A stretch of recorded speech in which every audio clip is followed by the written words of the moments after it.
Tonight, we are going to walk together through some very old and very gentle wisdom. Teachings that have been passed down for thousands of years, from teacher to student, from heart to heart, in quiet monasteries and beneath wide open skies. These are teachings from the Buddhist tradition and from the lineage of Zen, about something that already belongs to you, something you do not need to earn or build or chase. Freedom.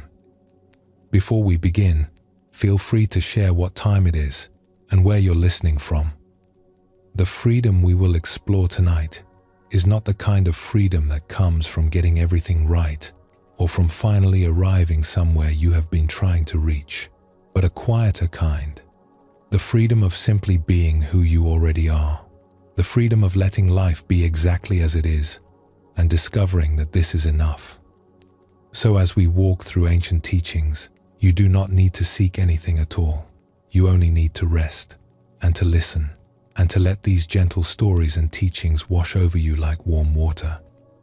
There is nothing to fix, nothing to solve, only this quiet moment and the sound of these words carrying you softly towards sleep.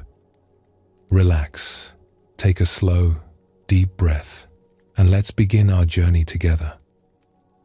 There is an ancient teaching in Buddhism that says the path to awakening is not only found in meditation halls or in the silence of mountain retreats. It is also found in the very ordinary activities of our daily lives. In the way we wash a dish, in the way we speak to a stranger, in the way we do our work. The Buddha taught that right livelihood, the care and intention we bring to whatever we do each day, is one of the steps along the noble path to freedom. Not because certain jobs are holy and others are not, but because the spirit we bring to any task is what makes it sacred. Tonight, as you settle in, let this idea rest gently with you. You do not need to do anything grand or remarkable to live a meaningful life.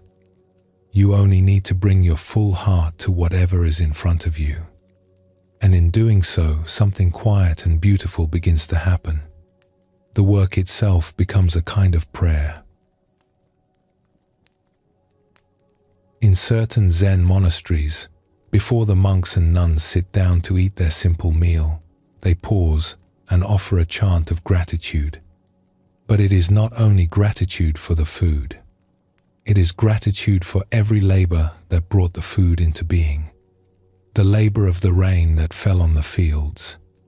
The labor of the earthworms, turning the soil in the dark. The labor of the hands that planted the seeds and the hands that harvested the grain under the wide sun. The labor of those who carried the harvest to market and those who prepared the meal with care and attention. Even the labor of the earth herself, holding all of it, supporting all of it, asking for nothing in return.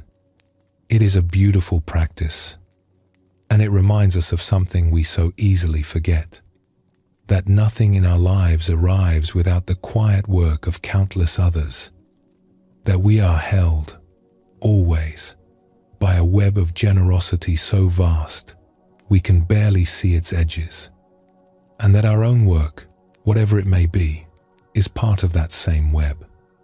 Our small labors matter. They ripple outward in ways we may never fully know. The Buddha said, "If you knew what I know about the power of giving, you would not let a single meal pass without sharing it in some way." And this is really what right livelihood means. Not just avoiding harm, though that is part of it. The ancient texts say that we should not engage in work that brings suffering to others. But more deeply, right livelihood is about remembering why we are here. It is about offering the work of our hands and our hearts as a gift. Not because we are supposed to, but because something in us longs to give. Something in us already knows that this is what makes a life feel whole. Let us explore a story about this. It is an old tale, set long ago. A traveler was walking through a town in the countryside where a great project was underway.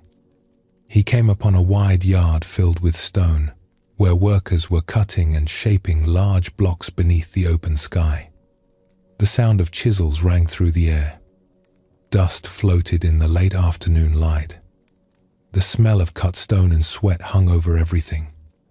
The traveler approached the first worker, a man with tired eyes and stone dust in his hair, sitting on an overturned bucket in a patch of shade. He asked him gently, "Tell me, friend, what are you doing here?" The man barely looked up. His voice was flat and heavy, like the stones themselves. "What does it look like?" he said. "I am cutting stones.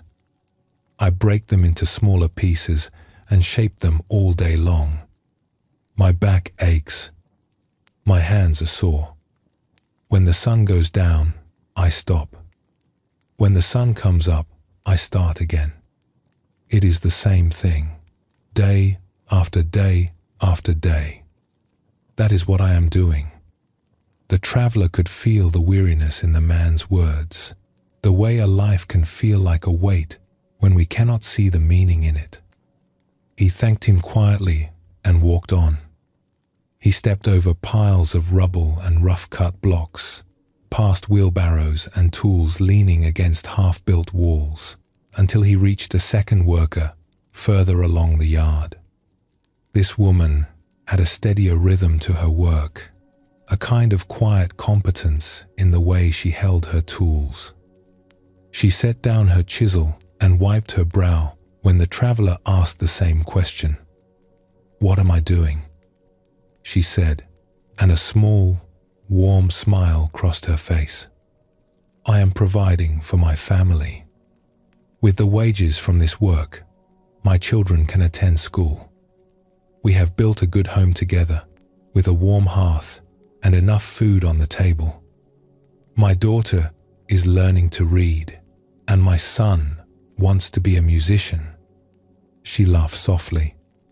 "I am grateful for this work. It is hard, yes, but it gives us a good life. That is what I am doing here." The traveler could feel the love in her words, the way even difficult work can be softened when it is in service of something we care about. He thanked her too, and continued deeper into the stone yard, past great columns of marble and half-finished arches leaning against wooden frames. The light was growing golden now, the afternoon stretching long. And there, near the far edge of the yard, he found a third worker. This man was bent over a block of stone, carving with extraordinary care, as if every stroke of the chisel mattered. When the traveler asked his question, the man straightened up, and his face broke into a wide, beaming smile. "What am I doing?" he said, his eyes bright. "I am building a cathedral. It will take many lifetimes to complete, perhaps 1,000 years. I will never see it finished. But this stone, this one right here, this is my stone, and it will be part of something beautiful long after I am gone."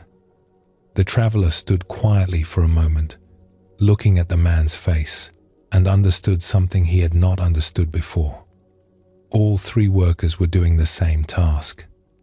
The same dust, the same sun, the same aching hands.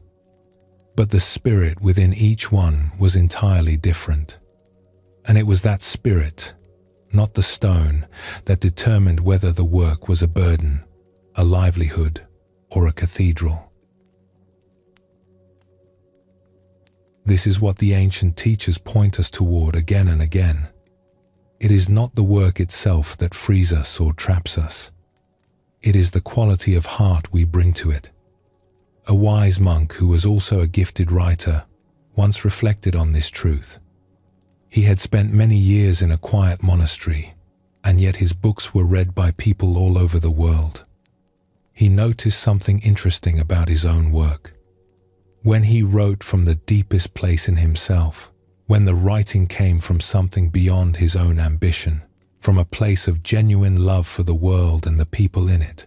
The words seemed to reach others in ways he could not have planned. They touched something real. They carried a kind of warmth and aliveness that he could not manufacture or control. It was as if the words had a life of their own, a spirit that traveled far beyond anything he had intended. But when he wrote only to impress, or only to advance his reputation, something hollow crept in. The words might still be clever. They might still attract attention for a time, but they had lost their light.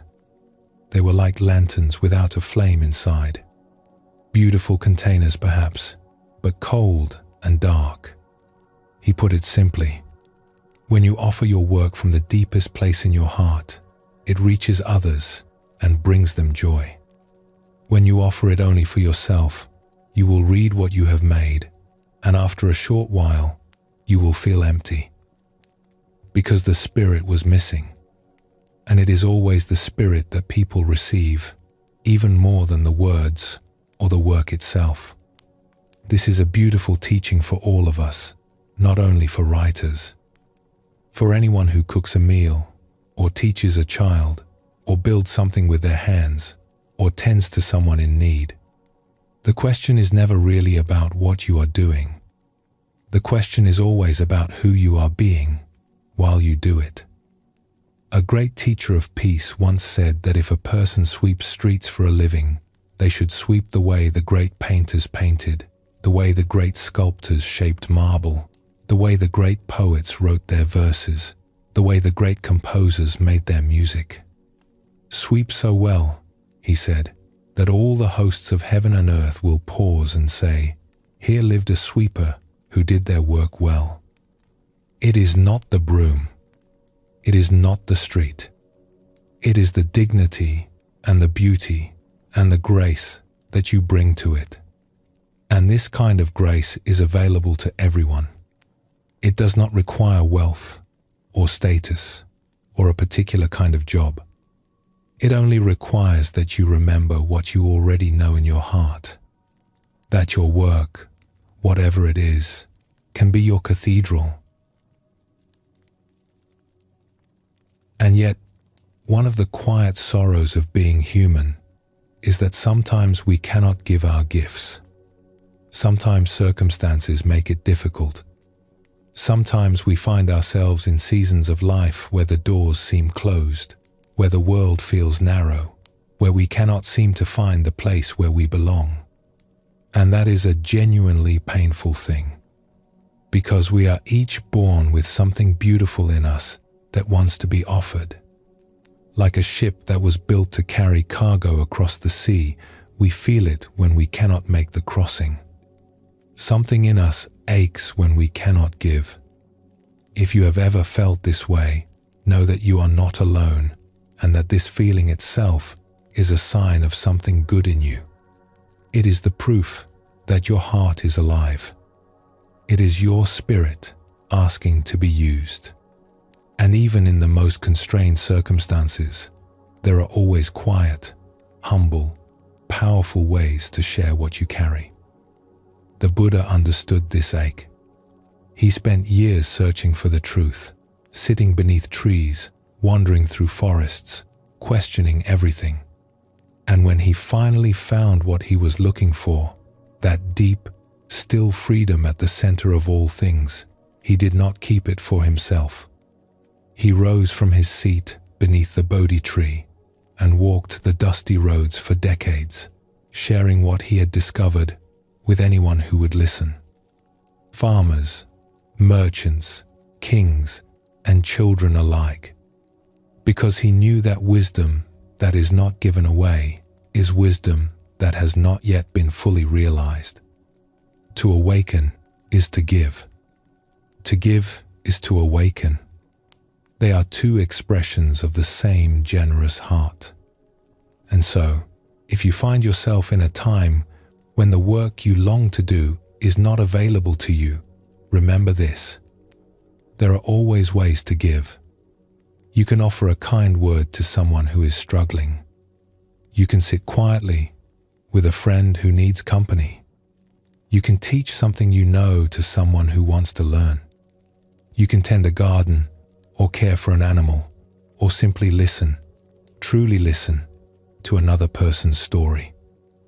The gift does not need to be large. Sometimes the most powerful offering is simply your presence, your attention, your willingness to be there. There is a saying in the Zen tradition, before enlightenment, chop wood, carry water. After enlightenment, chop wood, carry water. The task does not change, but the heart that does the task is transformed. And that transformation is felt by everyone around you, even if no words are spoken.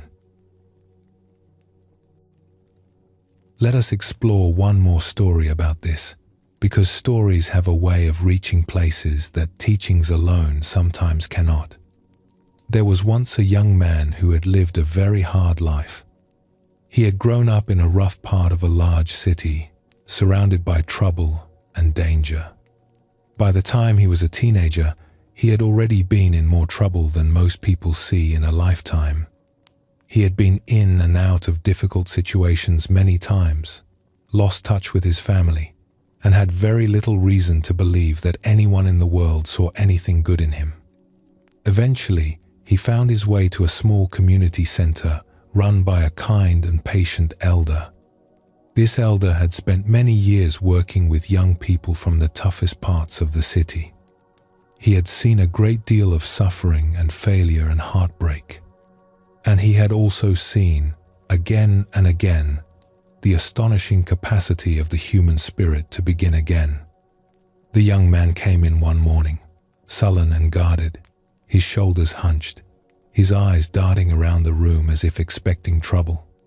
He sat down heavily in a chair across from the elder and waited for the lecture. He had heard it all before.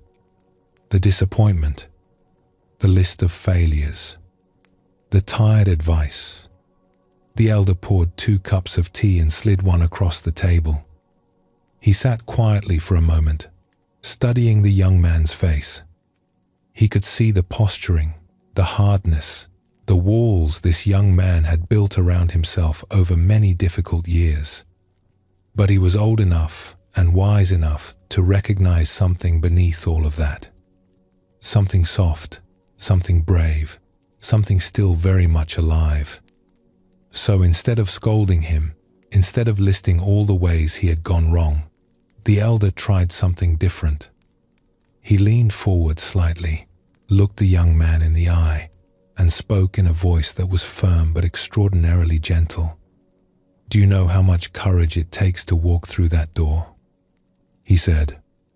"After everything that has happened, after all the setbacks and the confusion, you got up this morning and you came here. Do you have any idea how brave that is?" The young man blinked.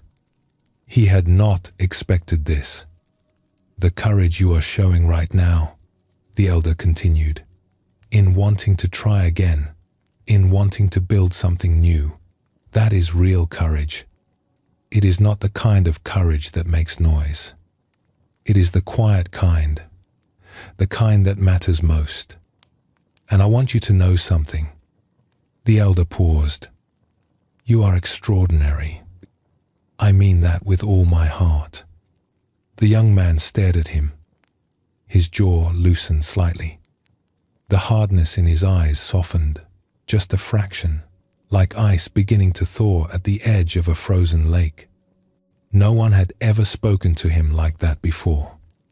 No one had ever looked past the mistakes and the anger and the rough exterior and seen something worth honoring. The room was very still. Outside, traffic hummed. Somewhere, a bird called. And then, very softly, the young man said, "I am going to carry those words with me forever. Right here." And he placed his hand over his heart. In that moment, something shifted. Not because the young man's circumstances had changed. Not because the world had suddenly become easier or safer.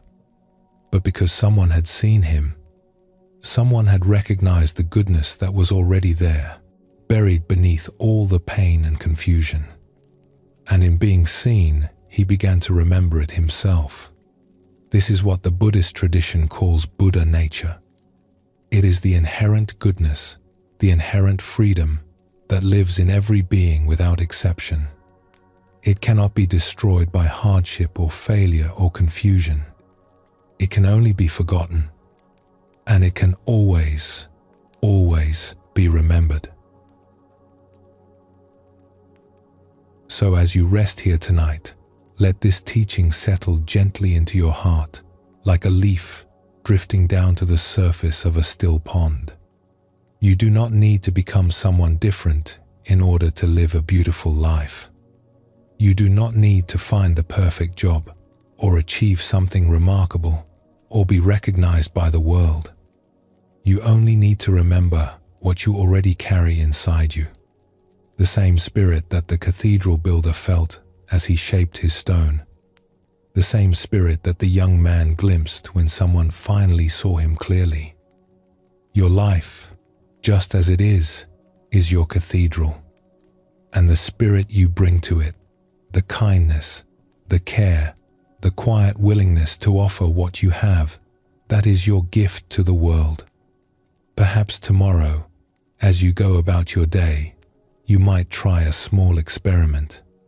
Whatever task is in front of you, whether it is something you love or something you find tedious, pause for just a moment before you begin. Take one slow breath and ask yourself quietly, not with pressure but with curiosity, what if I offered this as a gift? What if I brought to this one small task the same care that the builder brought to his stone? You do not need to change what you are doing. You only need to change the spirit in which you do it. And you may find, as so many have found before you, that the task itself begins to feel different. Lighter, more alive, as if something is flowing through you that was always there, waiting to be remembered. The Buddha said, "Thousands of candles can be lit from a single candle, and the life of the candle will not be shortened. Happiness never decreases by being shared. You are that candle, and your light, no matter how small it may seem to you, matters more than you know. Let this truth be a comfort to you as you rest. Let it settle into the quiet of your body. Let it be just as it is, and let it carry you gently towards sleep. As an old Zen teaching reminds us, when you do something, you should burn yourself completely, like a good bonfire, leaving no trace of yourself. Not burning with effort or ambition, but with wholeness, with the fullness of giving everything you are to this one moment, this one breath, this one beautiful, ordinary life." Let us pause for a moment here. Notice how you are feeling. Let the breath come and go, soft and easy. And when you are ready, we will continue together.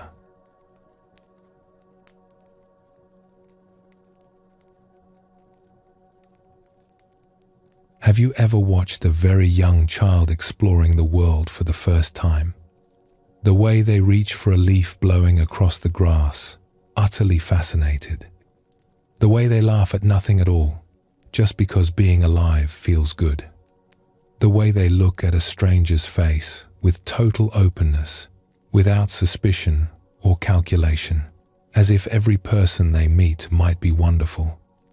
There is something in that openness that we recognize, something we remember even if we cannot quite name it. A kind of original freedom, a lightness that was ours before anyone taught us to be afraid. The Buddhist tradition has a beautiful word for this. It is called Buddha nature, and it does not mean that you are supposed to become a Buddha or that you need to practice for 30 years in a cave before you can taste it. It means something much simpler and much more immediate. It means that freedom, that wide open, unguarded quality you see in the eyes of a child, has never actually left you. It has only been covered over, layer by layer, by the habits of worry and self-protection that we all accumulate as we grow. Tonight, as we continue this gentle journey together, we are going to explore a very simple but powerful idea.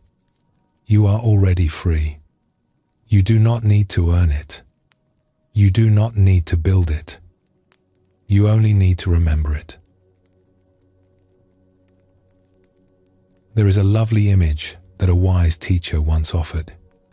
She said that human beings are like butterflies who have somehow convinced themselves that they are still caterpillars. We have the wings. We have always had the wings. But instead of spreading them, we curl ourselves back into the cocoon because the cocoon feels familiar, feels safe, feels like the only thing we know. Think about that for a moment. Not with effort, just with curiosity. How much of your day do you spend inside some version of that cocoon? The cocoon of worry about what might go wrong. The cocoon of comparing yourself to others. The cocoon of rehearsing old conversations or planning for every possible future, or telling yourself the same tired story about who you are and what you are capable of. And the strangest thing about this cocoon is that we built it ourselves, thread by thread, year by year. We built it out of the things people told us when we were young. We built it out of our disappointments and our fears. We added to it every time we decided it was safer to stay small than to risk being seen. And after a while, the cocoon feels so solid, so real, that we forget it is something we created. We think it is who we are, but it is not who you are. It was never who you are. We do this not because we are foolish, but because we are tender. The cocoon is a strategy for protection. At some point in our lives, perhaps very early on, we learn that the world can be surprising and sometimes difficult. That people do not always respond with kindness. That our openness could be met with indifference or misunderstanding. And so we began to wrap ourselves up, layer by layer, in habits of mind that we hoped would keep us safe. And in a way, they did. They got us through. But now, perhaps, the cocoon has become smaller than we are. And somewhere inside it, the wings are getting restless. The Buddha said, in the end, only 3 things matter: how much you loved, how gently you lived, and how gracefully you let go of things not meant for you. Letting go of the cocoon does not require force. It does not require dramatic effort or years of struggle. It only requires a willingness to notice that you are inside it, and then, very gently, to let it soften, to let a little light in, to trust that the wings know what to do if only we give them room. There is a common misunderstanding about meditation that is worth gently setting aside here. Many people come to meditation thinking of it as a kind of self-improvement project, as if there is something broken in us that needs to be fixed, and if we just sit still long enough, or concentrate hard enough, or follow the right technique, we will finally become the person we are supposed to be. We bring the same energy we bring to everything else in our lives, the energy of accomplishment, of goals, of checking things off a list, and we apply it to our inner world. Calm mind? Check. Open heart? Enlightenment? Still working on it. Give me another few months. But that is not quite how it works. And when we approach meditation this way, we often end up more tense than when we started, because now we have added one more thing to the list of things we are failing at. A Zen teacher was once asked by a student, "What is the purpose of meditation?" And the teacher smiled and said, "The purpose of meditation is not to become a better person. It is to realize that you were never as bad as you thought. That is worth sitting with for a moment. Not because it means we do not have room to grow, or that there is nothing to learn. Of course there is.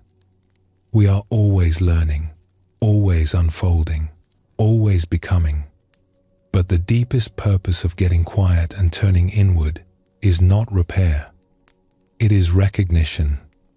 It is the simple, astonishing act of seeing who you already are, beneath all the noise and worry and self-criticism, beneath the stories you have told yourself about your failures and your shortcomings, beneath the voice that says you should be further along by now.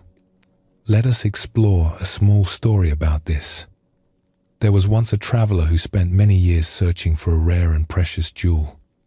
He had heard that this jewel existed somewhere in the world, and he believed that if he could find it, his life would be complete. He crossed rivers and mountains. He traveled through forests and cities. He asked everyone he met, "Have you seen the jewel? Do you know where it is?" Years passed. He grew tired, and his clothes grew worn. One evening, exhausted, he sat down beside a road and leaned against a tree. A kind old woman happened to walk by and asked him why he looked so weary. "I have been searching my whole life for a precious jewel," he said, "and I cannot find it anywhere." The old woman looked at him for a long moment, and then she laughed, very gently. "My dear friend," she said, "look down." And the traveler looked down, and there, sewn into the lining of his own coat, was the jewel. It had been with him the entire time. Through every journey, every hardship, every year of searching, he had been carrying it all along. It is remembering. The Buddha did not invent freedom. He did not create enlightenment from nothing. He sat down beneath a tree one night, grew very still, and recognized something that was already true. Something that had always been true. And what was true for him is true for you, right now, as you lie here listening, with nowhere to go and nothing to fix. You are already free. You have only forgotten. Let us explore a story about this, because it brings the teaching to life in a way that ideas alone sometimes cannot. Once, long ago, a young student traveled a great distance to study with an old Zen master who lived in a simple temple on the edge of a forest. The temple was small and peaceful, surrounded by tall bamboo that swayed in the wind. The master was known throughout the region for his gentleness and his silence, and the young student was eager and earnest. He wanted very much to understand the nature of awakening, to taste the freedom he had heard about, and he practiced with all his heart. After some months of living and practicing together, the master told the student it was time to go off on his own. "Continue your practice in solitude," he said, "and write to me each month to tell me how things are going." The student bowed deeply, packed his few belongings, and set off for a small hut in the mountains. He sat in stillness every day, watching his breath, giving himself completely to the path. After the first month, he sat down by candlelight and composed a careful letter. He wrote, "Dear teacher, I have been practicing with great effort, and I am happy to report that I now feel a wonderful expansion of awareness. I sense a deep oneness with all of life." The old master read the letter, raised an eyebrow, and set it aside without a word. The next month, another letter arrived. "Dear teacher, I have made further progress. I have discovered a kind of holiness that exists in all things. Every leaf, every stone, every sound seems to glow with sacred light." The master read this one too, sighed quietly, and placed it in the drawer. A month later, the student wrote again, his words brimming with excitement. "Dear teacher, the great mystery of existence has revealed itself to me. I see now that the one and the many are not separate. All is interconnected in ways I can barely describe." The master shook his head gently and poured himself another cup of tea. Another letter came, even more breathless than the last. "Dear teacher, I have arrived at the deepest understanding. Nothing is truly born, nothing truly passes away. All form is a shimmering appearance, and what we call the self is simply a beautiful, passing dream." The master read this and closed his eyes for a long moment. Not because the student was wrong, exactly. Everything the student described was, in its own way, a genuine experience. Beautiful, even. But there was something underneath each letter that troubled the old man. Each one was really asking the same quiet, urgent question beneath its surface. Is this it? Am I there yet? Have I arrived? Please, teacher, tell me I have finally become what I am supposed to be. And then, something unexpected happened. The letters stopped. 1 month passed without a word. Then 2, 3, 5. A whole year slipped by in silence. The seasons turned around the little temple. Snow fell and melted. The plum trees blossomed and dropped their petals. The master waited patiently, tending his garden, feeding the birds, watching the days come and go. Finally, he decided it was time to write to the student himself. He sent a short, gentle note. "It has been a very long while since I have heard from you. Please tell me how your practice is going." A few weeks later, a reply arrived. It was very short. Just one line, written in a calm, unhurried hand. "What is there to report? I am just living my life." And when the master read those words, a great warm smile spread across his old face. He laughed softly to himself, folded the letter carefully, and placed it close to his heart.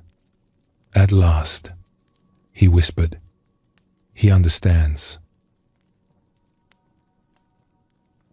What makes that story so beautiful is what it tells us about the nature of real freedom. All the grand experiences the student described, the oneness, the holiness, the cosmic understanding, those are real. They can happen in meditation, and they can be quite wonderful. Like sunsets, like the first warm day of spring, like hearing a piece of music that makes you forget where you are. But they are experiences. They come and they go, like clouds crossing the sky. And if we cling to them, if we turn them into achievements, if we use them to measure our progress or prove our worth, then we have missed the point entirely. The old master was not looking for a report of extraordinary experiences. He was waiting for something far simpler and far more precious. He was waiting for the student to stop performing, to stop measuring, to stop reaching for something outside of himself, and instead to simply settle into his own life, like a bird settling onto a branch. Not because the branch is remarkable, but because it is where the bird belongs. Real freedom is not a state you achieve. It is not a peak experience you climb toward. It is much more ordinary and much more available than that. It is simply being at home in your own life, resting in this present moment without needing it to be different, walking through your day with an open heart, without constantly asking, "Is this it?" And this is one of the most beautiful secrets of the Buddhist path. The freedom you seek is not hidden somewhere far away. It is not at the top of a mountain or at the end of a 10-year retreat. or in some special experience you have not yet had.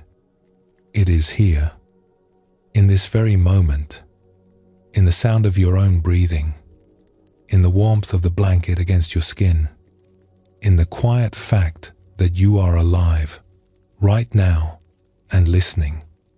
There is a Zen saying that captures this beautifully. Sitting quietly, doing nothing, spring comes, and the grass grows by itself. You do not have to make the grass grow. You do not have to force the spring.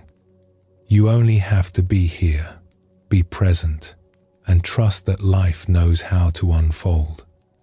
The freedom you are looking for is not at the end of some long road. It is the ground you are already standing on.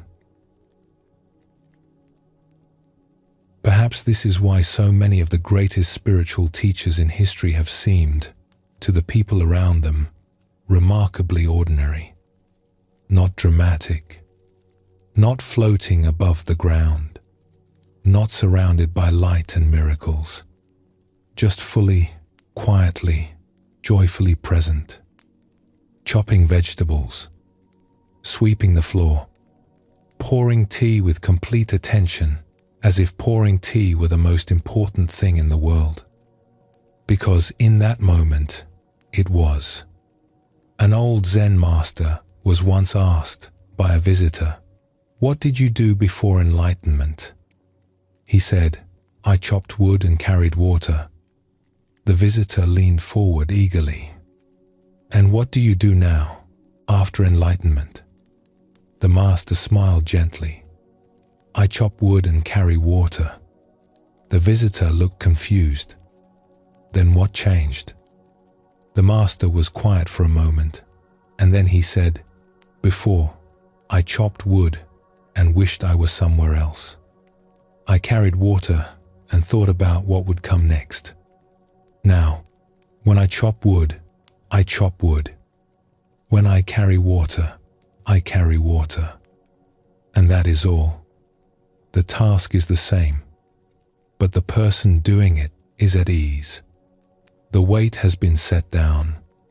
Not the weight of life, but the weight of pretending that life should be something other than what it is. The weight of striving.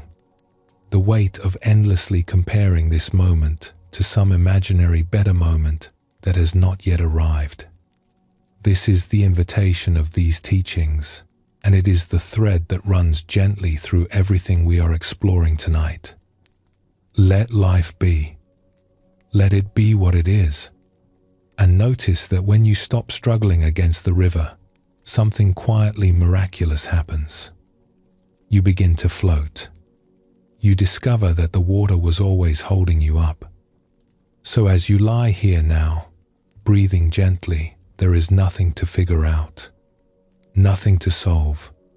You can set down the project of becoming. You can set down the measuring and the comparing. You can release, just for now, just for this quiet moment, the habit of asking whether this is enough. Because you are enough. You have always been enough. And this moment, with all its simplicity, is enough too. The Buddha, after his long search, said something remarkably simple. I am awake. Not I have achieved something extraordinary. Not I have reached a place that others cannot. Just I am awake. Present. Here. Seeing clearly. Resting in what is. And that same awakeness is available to you right now, without moving an inch, without changing a single thing about your life. It was here before you started listening tonight. It will be here long after these words have faded. It is the quiet, steady light at the center of you, and all you need to do is let it be. Let us pause here for a moment. Feel the weight of your body, held by whatever is beneath you. Notice one breath, just one, from beginning to end. And when you are ready, we will continue together. we have been talking about freedom tonight. The freedom that comes from remembering who you already are. The freedom that lives beneath the layers of worry and self-protection we have built up over the years. And now, gently, we are going to turn our attention to something very practical and very beautiful. We are going to look at what actually happens when you get quiet. When you stop doing and simply start noticing. Because when you sit still and pay attention, you begin to see something remarkable. You begin to see that your experience, the whole of it, everything you think of as your life, in any given moment, is not a solid, fixed thing at all. It is more like a river, or rather, like several rivers flowing together, braiding around each other, always moving, always changing, never quite the same from one heartbeat to the next. And seeing this, really seeing it, is one of the gentlest doorways to peace you will ever find. Imagine, if you will, that you are sitting beside a wide, gentle river on a warm evening. The sky is soft with the last colors of the day, peach and lavender fading into a deep, quiet blue. You can hear the water moving, unhurried, over smooth stones. It makes that sound that water has always made, a sound older than any language, older than any city, a sound that has been soothing human hearts since the very beginning. Perhaps there are birds settling into the trees along the bank. Perhaps there is the faint hum of insects in the tall grass. The air is warm and still, and you are comfortable, and there is nothing at all you need to do. You are not in the river. You are beside it. And from this still, easy place, you can watch everything that passes. Leaves and small branches drift by on the surface, catching the last light. The reflections of clouds slide along the water like slow, silent travelers. The current moves and changes, sometimes quickening, sometimes almost still, but always flowing. Always going somewhere, though you do not need to know where, and you do not need to follow. This is one of the most ancient and most beautiful images in all of Buddhist teaching. The image of sitting quietly by the river of your own experience, watching it flow, without needing to grab anything out of it or push anything away. Not judging, not controlling, just watching, just being present with the simple, endless, fascinating fact that things are moving, things are changing, and you are here to see it. The Buddha described our inner life not as one river, but as five. 5 great streams of experience that are always moving, always changing, always flowing through us and around us. And understanding these rivers, even just a little, can bring a remarkable sense of peace. Because once you begin to see your experience as a river, you stop trying to build a dam. You stop trying to hold the water still. And instead, you simply sit on the bank and breathe and let it all flow by. The first river is the river of the senses. Right now, as you listen, sounds are arriving at your ears. These words, perhaps the hum of a room, or the soft whir of a fan, or the distant murmur of the world going on outside. Perhaps there are night sounds, crickets, or wind, or the far-off call of something alive in the dark. If you close your eyes, you can feel the textures against your skin, the weight of a blanket, the temperature of the air, the subtle pressure of your body against whatever is holding you up. There is the taste of your last sip of water still lingering. There is the gentle rhythm of your own breath, which you can feel if you turn your attention to it. This river of sense experience is always flowing. Sounds arise and fade away, as if they were never there at all. Sensations bloom in the body and dissolve. The light shifts and changes, even behind your closed eyelids. painting soft patterns that come and go on their own. Nothing in the world of the senses ever stays the same from one moment to the next. It is like a gentle kaleidoscope, always turning, always offering something new, never repeating itself exactly. And there is something deeply restful about simply noticing this. Because when you see that sense experience is a river, you stop expecting it to hold still. You stop trying to freeze one pleasant moment and keep it forever. You stop fighting with the unpleasant moments because you can feel that they too are moving, already changing, already on their way somewhere else. Instead, you can let each moment arrive and pass, like a guest who visits briefly, offers a gift, and moves on. There is a graciousness in this, a hospitality toward your own experience that feels remarkably like peace. The second river is the river of feelings and moods. This one is more intimate and perhaps more familiar. You know this river well, even if you have never called it that. It is the constantly shifting weather of your inner life. Happiness, sadness, restlessness, calm, irritation, gratitude, boredom, tenderness, anticipation, contentment, longing, relief. There are so many shades and textures of feeling that move through a single day, a single hour, even a single conversation. More than we could ever name. If you were to sit quietly for just 10 minutes and pay gentle attention to your inner weather, you would be amazed at how many different feelings pass through you.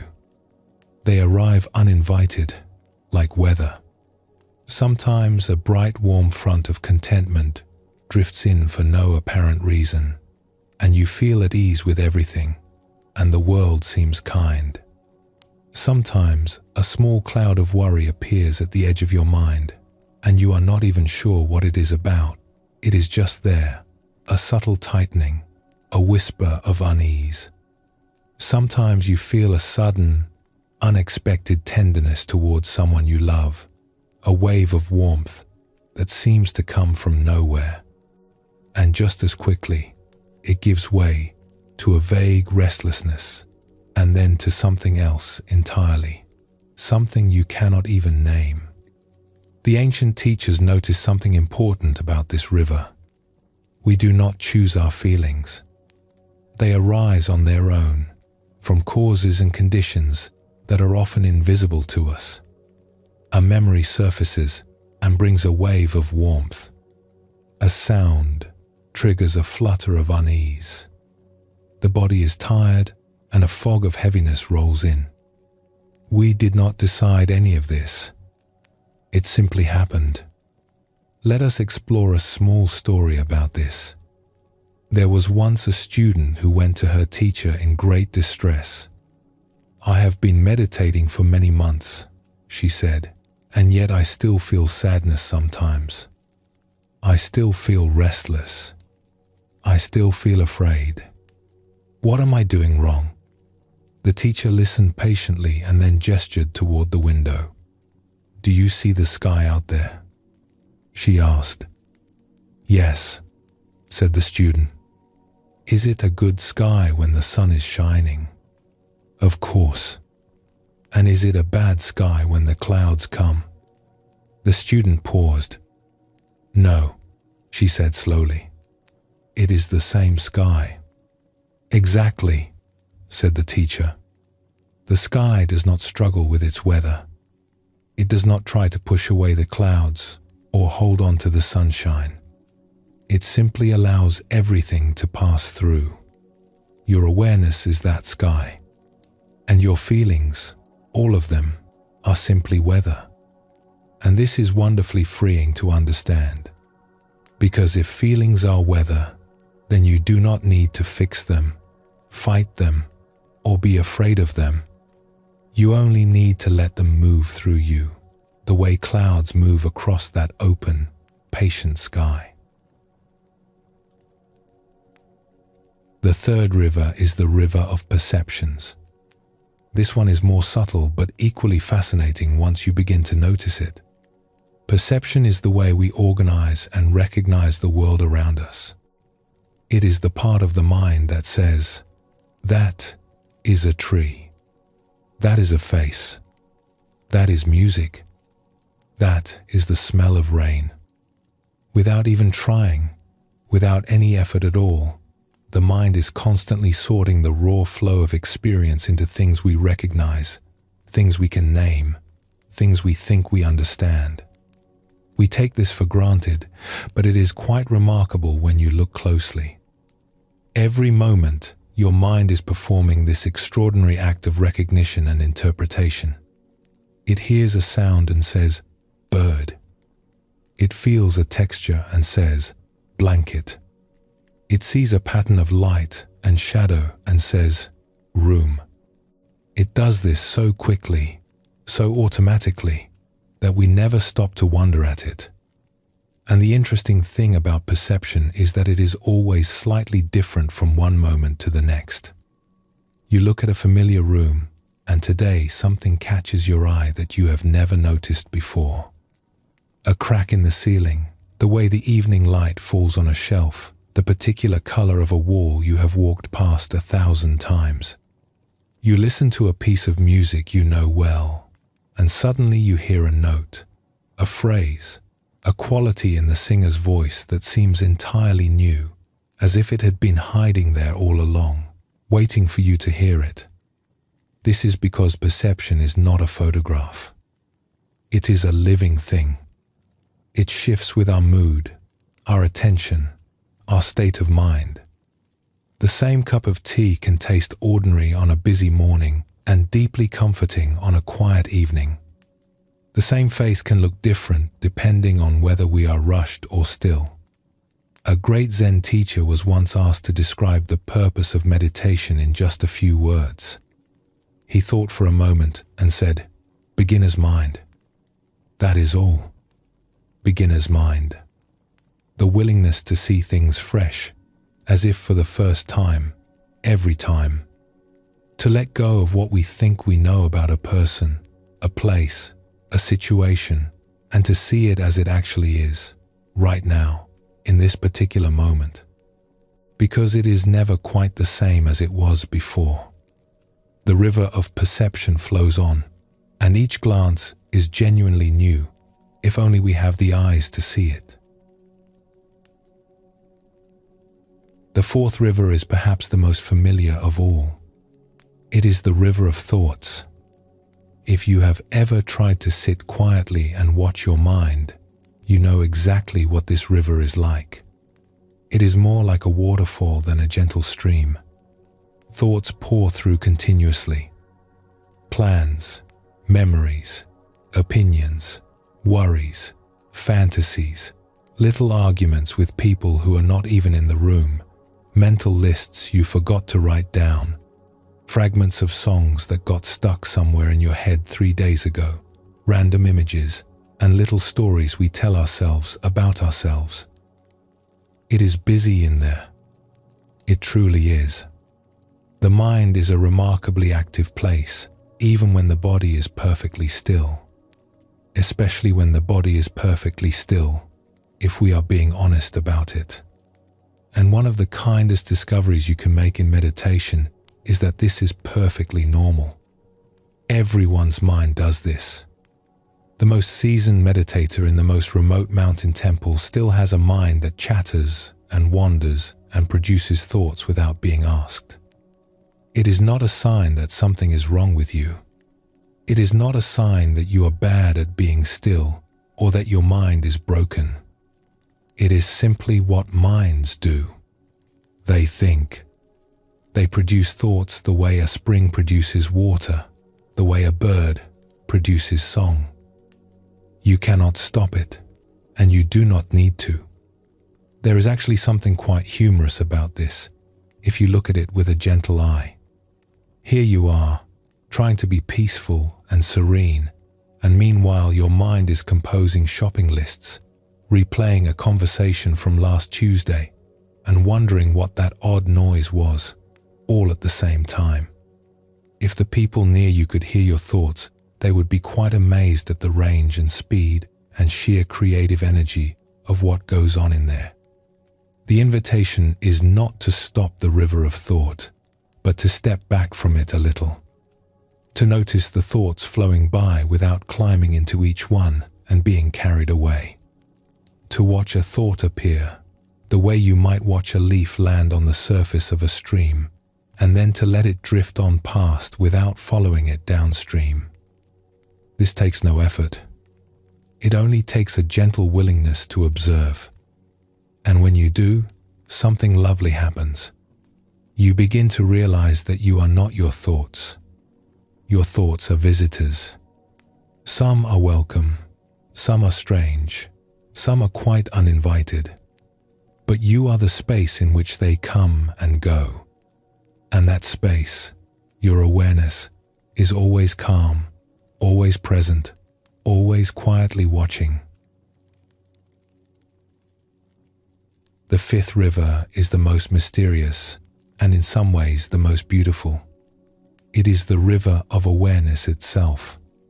This one is harder to describe because it is not something you can point to in the usual way. It is more like the light by which you see everything else. You can notice sounds, feelings, perceptions, and thoughts because there is something aware of them. Something that knows. Something that watches without getting pulled into the current. The ancient teachers loved to find images for this awareness because words alone could not quite capture it. Some compared it to a mirror. A mirror reflects everything that passes before it, beautiful things and ordinary things and strange things alike, but the mirror itself is never changed by what it reflects. It remains clear, open, untouched. No matter what appears on its surface, the mirror does not become what it reflects. It simply shows it and lets it go. Others compared awareness to the ocean. On the surface, there are always waves. Some are large and dramatic. Some are small and barely noticeable. The waves are your thoughts, your feelings, your sensations, always moving, always changing. But if you dive beneath the surface, even just a little way down, there is a stillness that the waves never reach.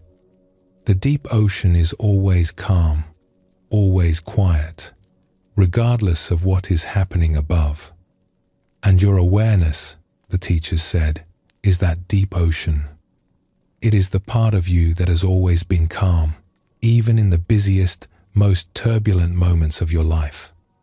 And resting in that awareness, even for a moment, brings a kind of peace that is very different from the peace of getting what you want or having things go your way. It is a peace that does not depend on conditions. It does not require the world to be a certain way.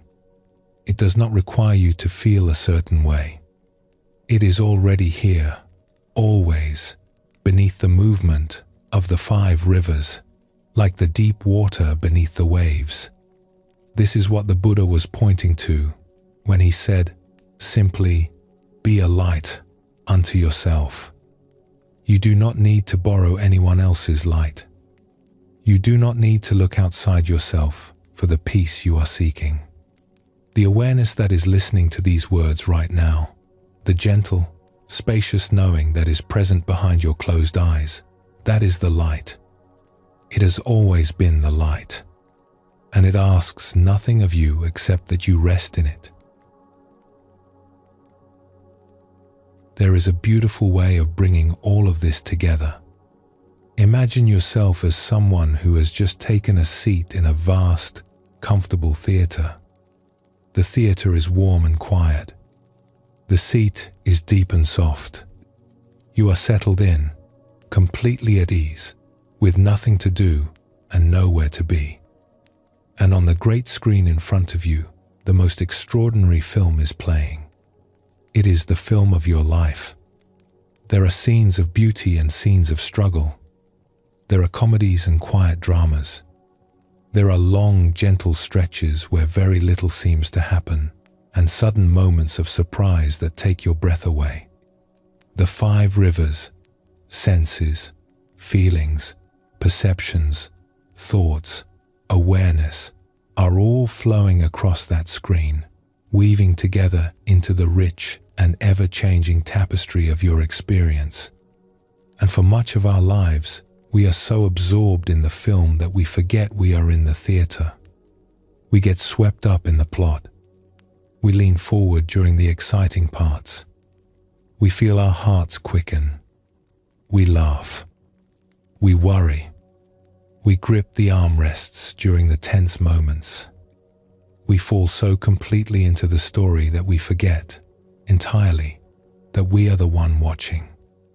But then, every now and again, something shifts. Maybe a sound from outside the film catches your attention. Maybe you take a deeper breath than usual and feel your body settling into the seat. And in that small, quiet moment, you remember, oh, I am here. I am in the theater. This is a film, and I am watching it. And I am perfectly safe in my seat. That moment of remembering is meditation. That is all it is. Not stopping the film, not judging the film, not trying to rewrite the film into something better or more impressive. Just remembering that you are the one watching. And in that remembering, there is space. There is ease.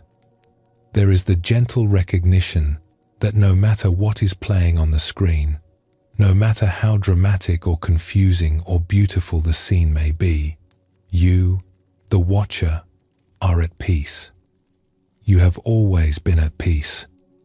A Zen teaching puts it this way: you are the sky.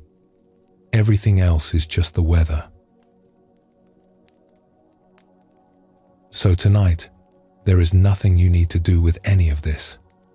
You do not need to label your 5 rivers, or watch them with great concentration, or practice anything at all. These teachings are offered the way a friend might offer you a warm blanket on a cool evening. Simply to comfort. Simply to remind you of something you already know in the quietest part of yourself. That beneath all the movement and change of your daily life, beneath the busy rivers of thought and feeling and sensation, there is a stillness that is always available to you, a place of rest that no one can take away, a peace that has been with you all along. You are the river, yes, and you are also the bank. You are the audience in the theater. You are the sky behind the weather, and you can rest there, gently, easily, anytime you choose. Even now, especially now. The great Zen teacher who was once asked to sum up all of Buddhist teaching in just a few words simply said, "Not always so." Everything changes. Everything flows. Nothing you are experiencing right now, whether pleasant or unpleasant, is permanent. It will shift. It will move on. It will give way to something new. And knowing this, truly feeling this in your bones, you can relax. You can let the rivers flow.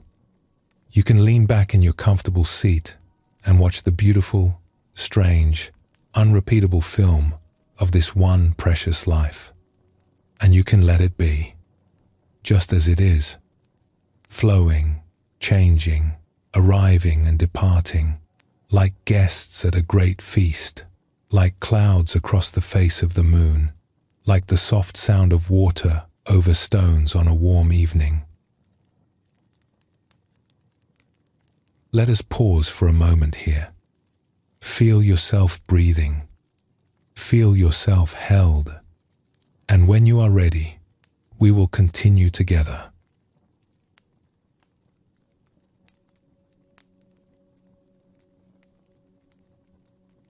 Not always so. Those 3 small words, which we touched upon at the close of our last reflection, contain one of the most profound and most liberating truths the Buddhist tradition has ever offered. And they are worth returning to now, because they open the door to something many of us long for, but rarely find: the ability to be at peace with not knowing what comes next. We live in a world that loves certainty. We make plans. We set goals. We build structures and systems and schedules, all designed to make us feel that we know what is coming. And there is nothing wrong with any of that. Plans are useful. Goals can give us direction.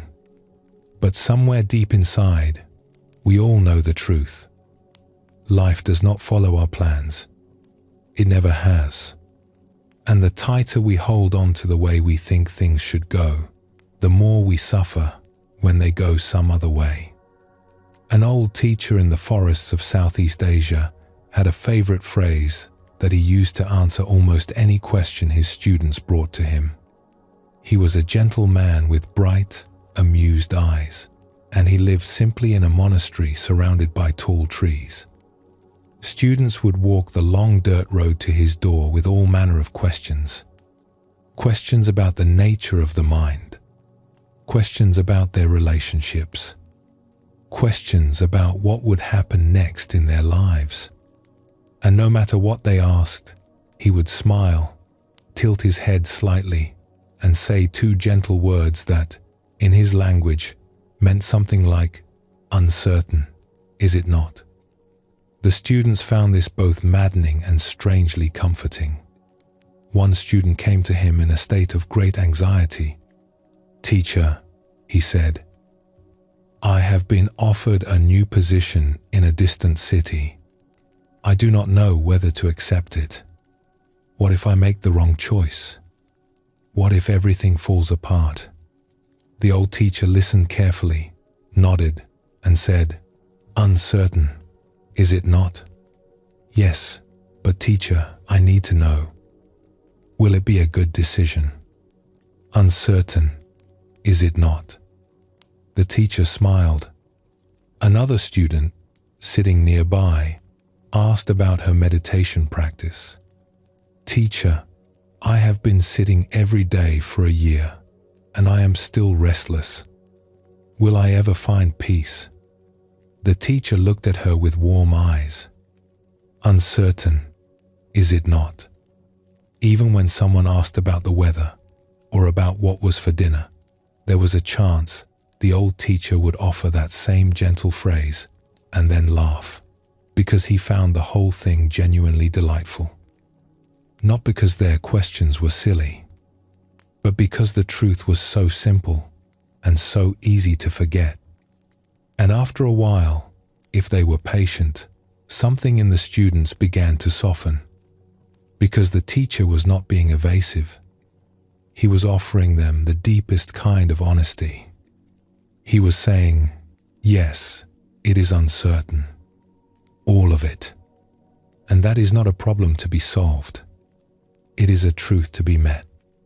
And when you meet it openly, when you stop fighting against the not knowing and instead let it hold you the way the earth holds a seed before it sprouts, something remarkable happens.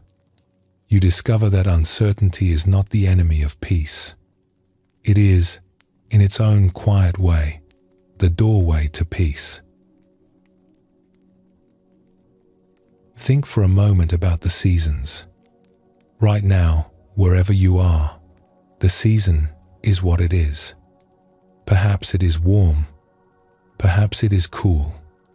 Perhaps the days are growing shorter or longer, or holding steady in the fullness of summer or the quiet of winter. You did not choose the season. You cannot hurry it along or hold it back.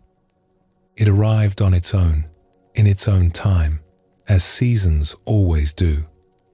And yet we trust the seasons, do we not? We trust that winter will give way to spring, that the long dark nights will eventually soften into mornings filled with birdsong.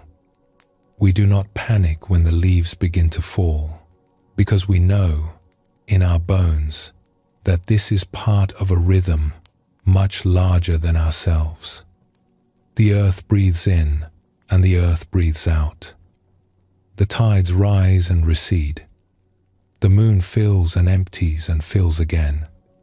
Everything in the natural world moves in great, unhurried cycles. Birth and growth and rest and renewal, over and over, without anyone directing it, without anyone making a plan. And you are part of that rhythm. Your body knows this, even when your mind forgets. Your heart beats without your permission. Your lungs breathe without your instruction. Your cells are renewing themselves right now as you listen in ways too complex and too beautiful for any mind to fully comprehend. You are being carried by a rhythm that is older than thought, deeper than worry, vaster than any plan you could ever make. The Buddha spoke of this when he said, "Everything that has a beginning has an ending. Make your peace with that, and all will be well." Not because endings are easy, but because when we stop resisting the natural rhythm of things, when we stop trying to freeze the river or hold the seasons still, we discover something we did not expect. We discover that the flow itself is trustworthy, that life knows how to carry us if only we let it. Let us explore a story about this. It is a small, light-hearted one, but it carries a gentle wisdom. Once, a man was traveling by train through the countryside. He had boarded in a great hurry and told the conductor, "I need to get off at the village of Meadowbrook." The conductor shook his head. "I am sorry, sir, but we do not stop at Meadowbrook today. It is not on our schedule." The man looked crestfallen. "But I must get there. I have important business." The conductor thought for a moment and said, "Well, I will tell you what I can do. When we pass through Meadowbrook, the train will slow down a little at the bend. I will open the door, and you can hop off. Just be sure to run alongside the train as your feet hit the ground, so you do not stumble." The man agreed, and when the train slowed at the bend near Meadowbrook, the conductor opened the door, and the man leaped out, running alongside the train just as he had been told. He was doing quite well, running briskly, keeping his balance, when a second conductor in the next car happened to spot him through the window. This conductor, seeing a man running alongside a moving train, quickly opened his own door and with a great heave of effort, pulled the man back onto the train. "You are very lucky, my friend," the second conductor said, brushing off the man's coat. "This train does not stop at Meadowbrook today." Now, there is something quietly wonderful about that story, because it is, in a way, a picture of how life works. We make our plans. We think we know where we are going. We leap out of the train with great determination, and then life, in its mysterious way, picks us right back up and carries us somewhere else entirely. We end up at a station we never intended to visit, doing things we never planned to do, living a life that looks nothing like the one we imagined when we were young. And here is the question that the ancient teachings gently ask us to consider. Is that a failure? Or is it simply the way life works? How many of us, if we are honest, can say that our life unfolded according to the plan we made? Very few, perhaps none. The relationships we thought would last forever changed in ways we could not have imagined. The careers we were so certain about took unexpected turns. The places we thought we would live, the people we thought we would become, the tidy little picture we once held of what our future would look like, all of it shifted and rearranged itself in ways we could not have predicted. And yet here we are, still here, still breathing, still showing up, still finding our way, one day at a time, through a life that looks nothing like the map we drew when we were young. And if you look back honestly, you may notice something surprising. Some of the best things that ever happened to you were things you never planned. The person you fell in love with, the place you ended up living, the work that found you when you were looking for something else entirely. Life had its own plan. And in many cases, its plan was better than yours.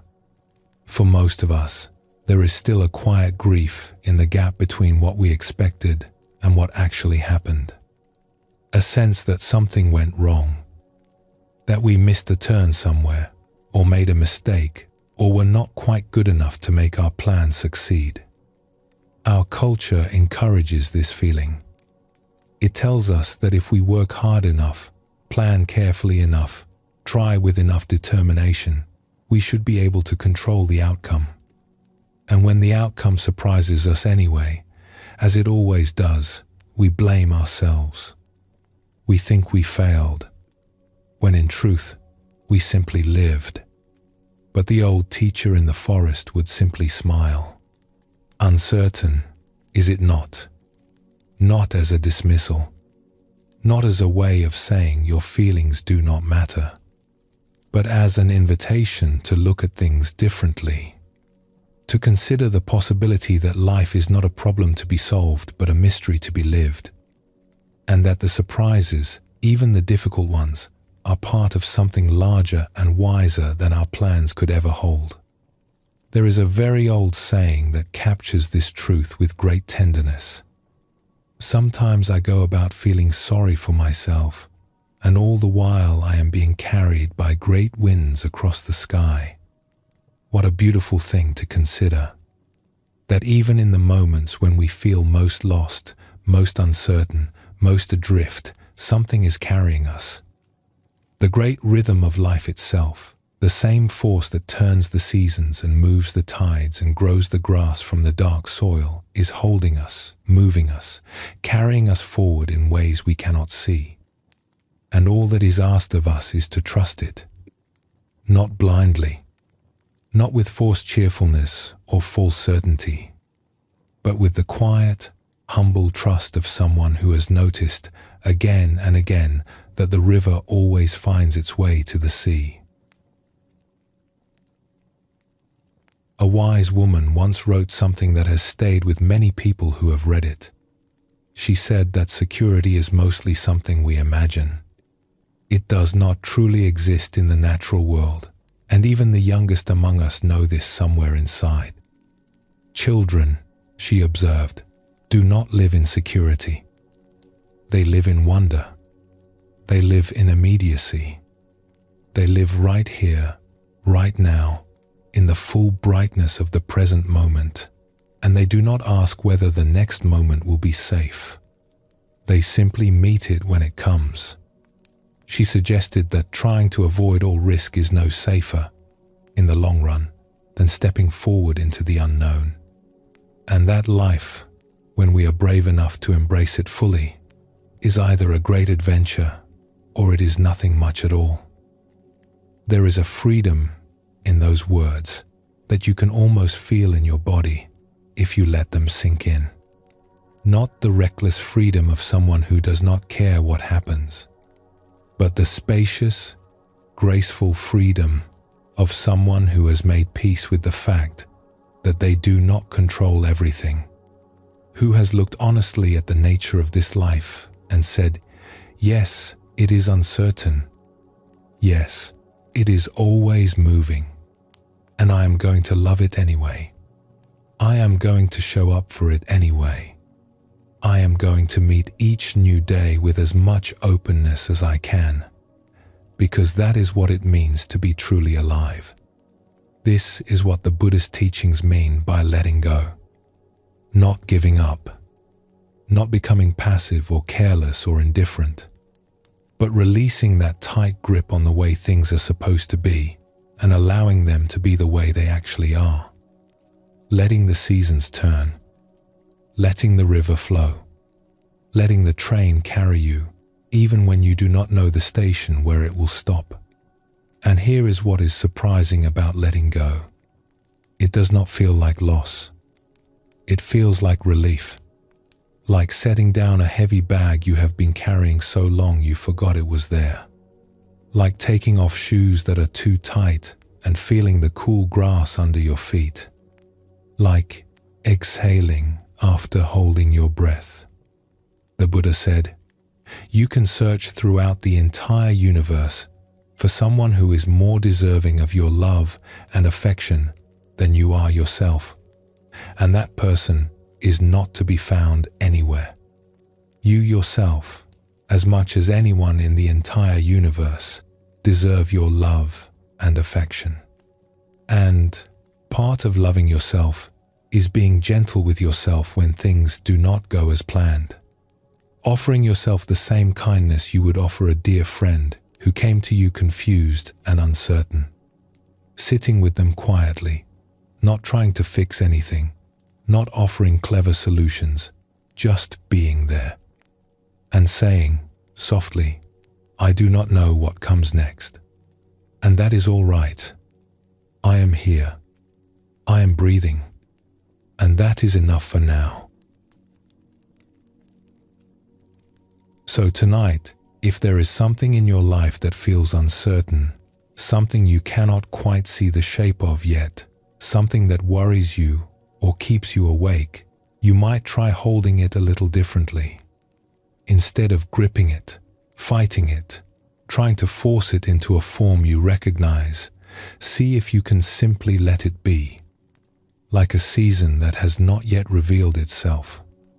Like a river that is still finding its way. Like a story whose next chapter has not yet been written. You do not need to know the ending. You only need to be here, in this moment, letting the great winds carry you. Trusting, even a little, that wherever you are being taken is exactly where you need to go. Uncertain, is it not? And perhaps that is not so frightening after all. Perhaps it is simply what it means to be alive. Let us rest with that for a moment. There is no hurry, just the soft rhythm of breathing, in and out, like the tide. And when you are ready, we will continue together.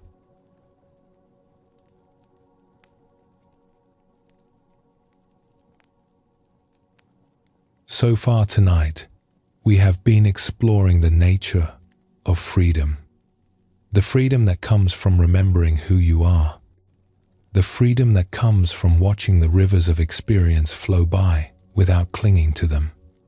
The freedom that comes from making peace with the beautiful, tender uncertainty of this life. And now we come to perhaps the most important question of all. If everything is changing, if nothing can be held, if life is this great flowing river that we cannot control, then how do we love? How do we care for the things and people that matter to us? How do we tend this precious, fragile, beautiful world without gripping it so tightly that we crush what we are trying to protect? The answer the Buddhist tradition offers is not what most people expect. It is not a withdrawal from love. It is a deepening of it. There was once a gardener who loved her garden more than almost anything in the world. It was not a grand garden. It was small and tucked behind a modest house on a quiet lane. But it was alive with color and life. In the spring, there were crocuses and tulips. In the summer, sunflowers and lavender. In the autumn, chrysanthemums and late roses that caught the low afternoon light. She had tended it for years, through dry summers and harsh winters, through seasons of abundance and seasons when everything seemed reluctant to grow. She knew every plant by name, the way you might know the members of your family. She knew which ones loved the morning sun and which preferred the cool shade beneath the old stone wall. She knew when to water and when to wait, when to prune and when to let things grow wild for a season, when to be gentle and when to cut back with a firm hand. Her garden was beautiful, and it gave her great joy. But there was one thing the gardener had to learn again and again, one lesson that the garden taught her every single year, without fail, no matter how skilled she became. She could not make the flowers bloom. She could prepare the soil. She could plant the seeds with love and precision. She could water and weed and fertilize and tend with all the care in the world. But the blooming itself was not up to her. It belonged to the flowers. It belonged to the rain and the sun and the mysterious, patient intelligence of the earth. And all her devotion, all her attention, all her years of faithful care could not force a single petal to open one moment before it was ready. This is one of the simplest and most important teachings in all of Buddhist wisdom, and it applies not only to gardens but to everything we love. We live in a world that tells us love means control, that caring means fixing, that if we love someone enough, or work hard enough, or worry enough, we can make things turn out the way we want. We can protect the people we love from all difficulty. We can shape our lives into something perfect and keep them that way. We can hold on to what we have and prevent it from ever changing or slipping away. And so we try. We plan and manage and organize. We fuss over details. We lie awake at night running through scenarios, trying to prepare for every possible outcome. We grip our relationships tightly, our health, our finances, our reputations. And the tighter we grip, the more exhausted we become. Because we are trying to do something that cannot be done. We are trying to hold the river still with our bare hands. But life does not work that way. And deep down, in that quiet place where we are honest with ourselves, we know this. We know that our children will grow up and make their own choices, and that many of those choices will surprise us, and some will worry us, and there is only so much we can do. We know that the people we love will change, because that is what people do, and so will we. We know that our bodies will shift and soften over the years, that our circumstances will rearrange themselves in ways we cannot predict, that nothing we hold will stay exactly as it is in this moment. Not our homes, not our health, not even our most cherished relationships. Everything is in motion. Everything is in the river. And here is the tender paradox at the heart of these teachings, and perhaps the most beautiful thing the Buddha ever taught about love. The recognition that everything changes does not mean we should stop caring. It does not mean we should pull back, build walls around our hearts, and refuse to love, because love always involves the possibility of loss. Just the opposite. It means we can love more freely, more fully, more joyfully than we ever imagined. Because we are no longer trying to love and control at the same time. We are no longer confusing love with grasping. We are no longer asking love to do something it was never designed to do, which is to stop the world from turning. When you release the need to control, something extraordinary opens up.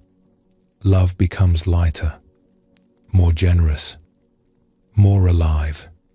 It stops being a transaction, where I give you my love in exchange for the guarantee that you will never change, and it becomes a gift. A pure, open-hearted gift, offered freely, with no conditions attached. And that kind of love, that unconditional, ungrasping love, is the most powerful force in the universe. It is the love that heals, the love that frees, the love that the ancient teachers spent their lives trying to describe. The Buddha said, "In the end, these things matter most. How well did you love? How fully did you live? How deeply did you let go?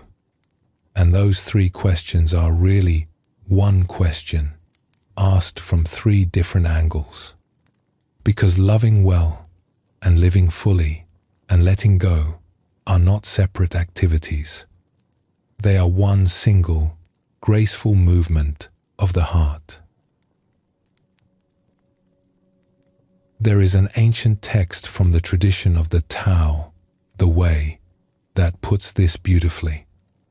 It says something like this: there is a time for moving forward and a time for staying still, a time for great energy and a time for rest, a time for strength and a time for gentleness. The wise one sees things as they are, without trying to control them. She lets them go their own way and resides calmly at the center. In this way, she is able to care for all things. Read that again in your mind, slowly. She lets them go their own way and resides calmly at the center. In this way, she is able to care for all things. This is the gracious heart. It is the heart that tends without clutching, that loves without demanding, that gives without keeping score. It is the heart of the gardener who does everything in her power and then trusts the rain. And it is not a cold heart. It is not detached or indifferent. This is a very important distinction, and one that many people misunderstand about these teachings. Some people hear the word equanimity or letting go and think it means not caring. They think the goal is to become so calm, so unruffled, so above it all that nothing touches you anymore. A kind of spiritual numbness. But that is not equanimity. That is fear dressed up in peaceful clothing. It is what happens when we have been hurt so many times that we decide the safest option is to stop feeling altogether, to retreat behind a wall of calm and call it wisdom. But there is no wisdom in it. Only exhaustion. Only a heart that has been asked to do the impossible, to stop being what it is. True equanimity is not the absence of feeling. It is the ability to feel everything, the joy and the sorrow and the tenderness and the confusion, without being knocked over by any of it. It is the ability to stand in the middle of a changing world and keep your feet. Not because you do not feel the wind, but because your roots go deep. Not because you are numb, but because you are present. Fully present, with all of it. There is a story about a student who came to her teacher in frustration. "I try to stay balanced," she said. "I try to stay calm. But then something happens. Someone says something unkind, or something goes wrong, and I lose it. I react. I get swept away. Am I a terrible meditator?" The teacher laughed gently. "Do you know the difference between reacting and responding?" The student shook her head. "Reacting," the teacher said, "is what happens when the wind blows and you have no roots. You get knocked around. You flail. You say things you do not mean. You make the situation worse. And responding? Responding is what happens when the wind blows and your roots are deep. You feel the wind. You sway with it even. But you do not fall. And from that grounded place, you can choose what to do. You can speak clearly. You can act with kindness. You can tend to what needs tending. But how do I grow those roots?" the student asked. The teacher smiled. "You are growing them right now. Every time you sit quietly and notice what is happening inside you without trying to change it, your roots grow a little deeper. Every time you feel something difficult and stay with it instead of running away, they grow deeper still. You do not have to be perfect. You only have to be willing. A different teacher once explained it with a simpler image. Imagine you are holding a cup of tea. If someone bumps into you and you grip the cup tightly, rigidly, the tea will slosh everywhere. But if you hold it gently, with a soft hand and a relaxed arm, your body will naturally absorb the bump and the tea will barely move. The gentle grip is stronger than the tight one. The open hand is steadier than the fist. This is what the gracious heart feels like. Steady, warm, open, alive. Responsive to everything, reactive to nothing. A beloved poet once wrote 2 lines that capture this teaching with extraordinary simplicity. She wrote about how she had struggled for years and years just to love her own life. And then, one day, she watched a butterfly rise into the wind, weightless and free, and the butterfly seemed to whisper to her, "Do not love your life too much." And then it vanished into the wide world. There is something so tender in those 2 movements. First, the struggle to love this life at all, to accept it, to find beauty in it, to stop wishing it were different. That, all by itself, is half the journey. So many of us spend years resisting our own lives, comparing them to some imagined, better version, waiting for things to improve before we allow ourselves to feel at home. And then, just when we learn to love it, the butterfly arrives with the second teaching. Do not hold on too tightly. Love it, yes. Cherish it. Be grateful for it. But hold it the way you would hold a butterfly in your open palm. Gently, knowing it was never yours to keep. Knowing that its beauty is inseparable from its freedom to fly away. A great poet from another tradition wrote something similar.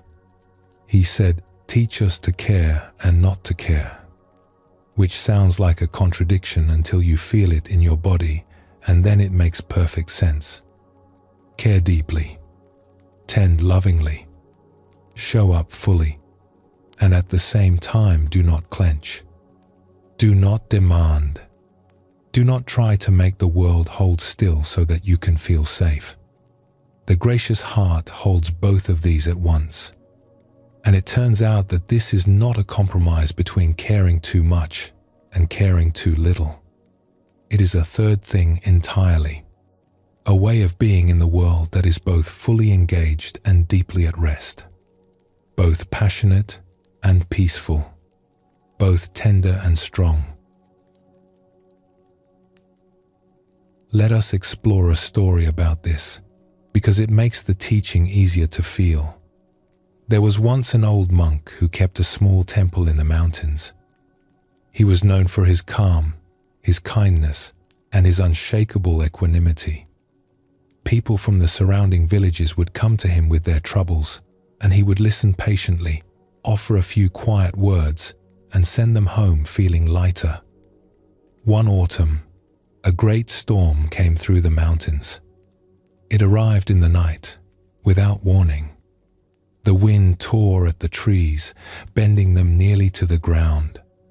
Rain poured down in sheets so thick you could not see your hand in front of your face. Thunder shook the walls of the little temple, and the sound of it echoed off the cliffs and valleys all around. When the storm finally passed and morning came, the old monk walked outside into the pale, wet light. Everything was changed. His beloved garden, which he had tended for decades with such patient care, had been torn apart. The flower beds were flooded and churned to mud. The stone path was scattered, stones lying where the water had carried them. And a great old plum tree, which had stood beside the temple for longer than anyone could remember, had been uprooted in the night and lay on its side in the mud, its branches tangled, its roots exposed to the sky like open hands. A young student who lived at the temple came out and found the old monk standing in the wet grass, looking at the fallen tree. Water dripped from the eaves. The air smelled of earth and broken wood. The student expected the monk to be devastated. This garden had been his great love, his daily meditation, his quiet joy for so many years. But the old monk just stood there, his robes wet at the hem, his face calm. After a long time, the student could not bear the silence any longer and said, "Teacher, are you not heartbroken?" The monk looked at him with gentle, clear eyes. "Of course I am," he said softly. "This tree was my old friend. I used to sit beneath it in the summer and listen to the bees. And the garden was very dear to me. I will miss it as it was." "Then why are you so calm?" The monk was quiet for another moment, looking at the fallen tree, at the mud, at the pale sky opening above them. Then he said, "Because this is what happened. This is the storm, and this is the garden after the storm. I can see it clearly. I do not need it to be different from what it is. And tomorrow when I have rested, I will begin again." The student stared at him. "Just like that?" After all those years of work, the old monk smiled, and there was something in his smile that was both sad and deeply at peace. "Just like that. The soil is still good. The rain will stop. And there are seeds in the shed. There are always seeds in the shed. What else would I do?"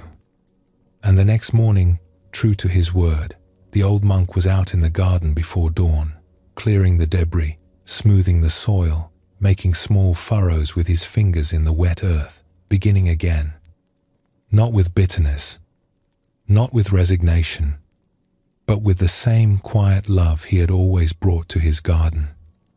The same gentle hands, the same patient, faithful attention, as if this beginning were just as precious as all the beginnings that had come before it. Because it was. This is the gracious heart. It does not pretend that the storm did not happen. It does not push away grief or deny loss. But it does not stay frozen in the wreckage either. It mourns, it feels, it honors what was, and then it picks up the seeds and begins again. Because that is what love does. It tends. It cares. It starts over. Not because it is easy, but because that is its nature. And perhaps this is the deepest truth about the gracious heart. It is not something you have to learn from scratch. It is not a skill you develop through years of practice, though practice certainly helps. It is something that is already in you. It is the part of you that knows how to comfort a crying child, even when you do not know what to say. The part of you that reaches out to steady a stranger who stumbles. The part of you that sits quietly with a friend who is going through a hard time, not trying to fix anything, just being there. You know this heart. You have always known it. It is the same heart that aches when you see someone struggling and opens when someone is kind to you. It is your original tenderness, the same openness we talked about earlier, the freedom you were born with, now expressed not as inner peace alone, but as love in action. The Zen tradition says, the way is not difficult for those who have no preferences. And while that might sound impossible at first, like something only a saint could manage, what it really means is something quite practical and quite kind. When you stop insisting that life be a certain way, when you stop demanding that people behave according to your expectations, when you release the tight grip of, this is how it should be, and replace it with the open hands of, let me see how it actually is, you discover something wonderful. Your natural response to the world, the response that was always there, underneath the preferences and the fears, is not anger or frustration. It is kindness. It is care. It is the simple, uncomplicated wish for all beings to be well. This is what the Buddhist tradition calls metta, or loving kindness.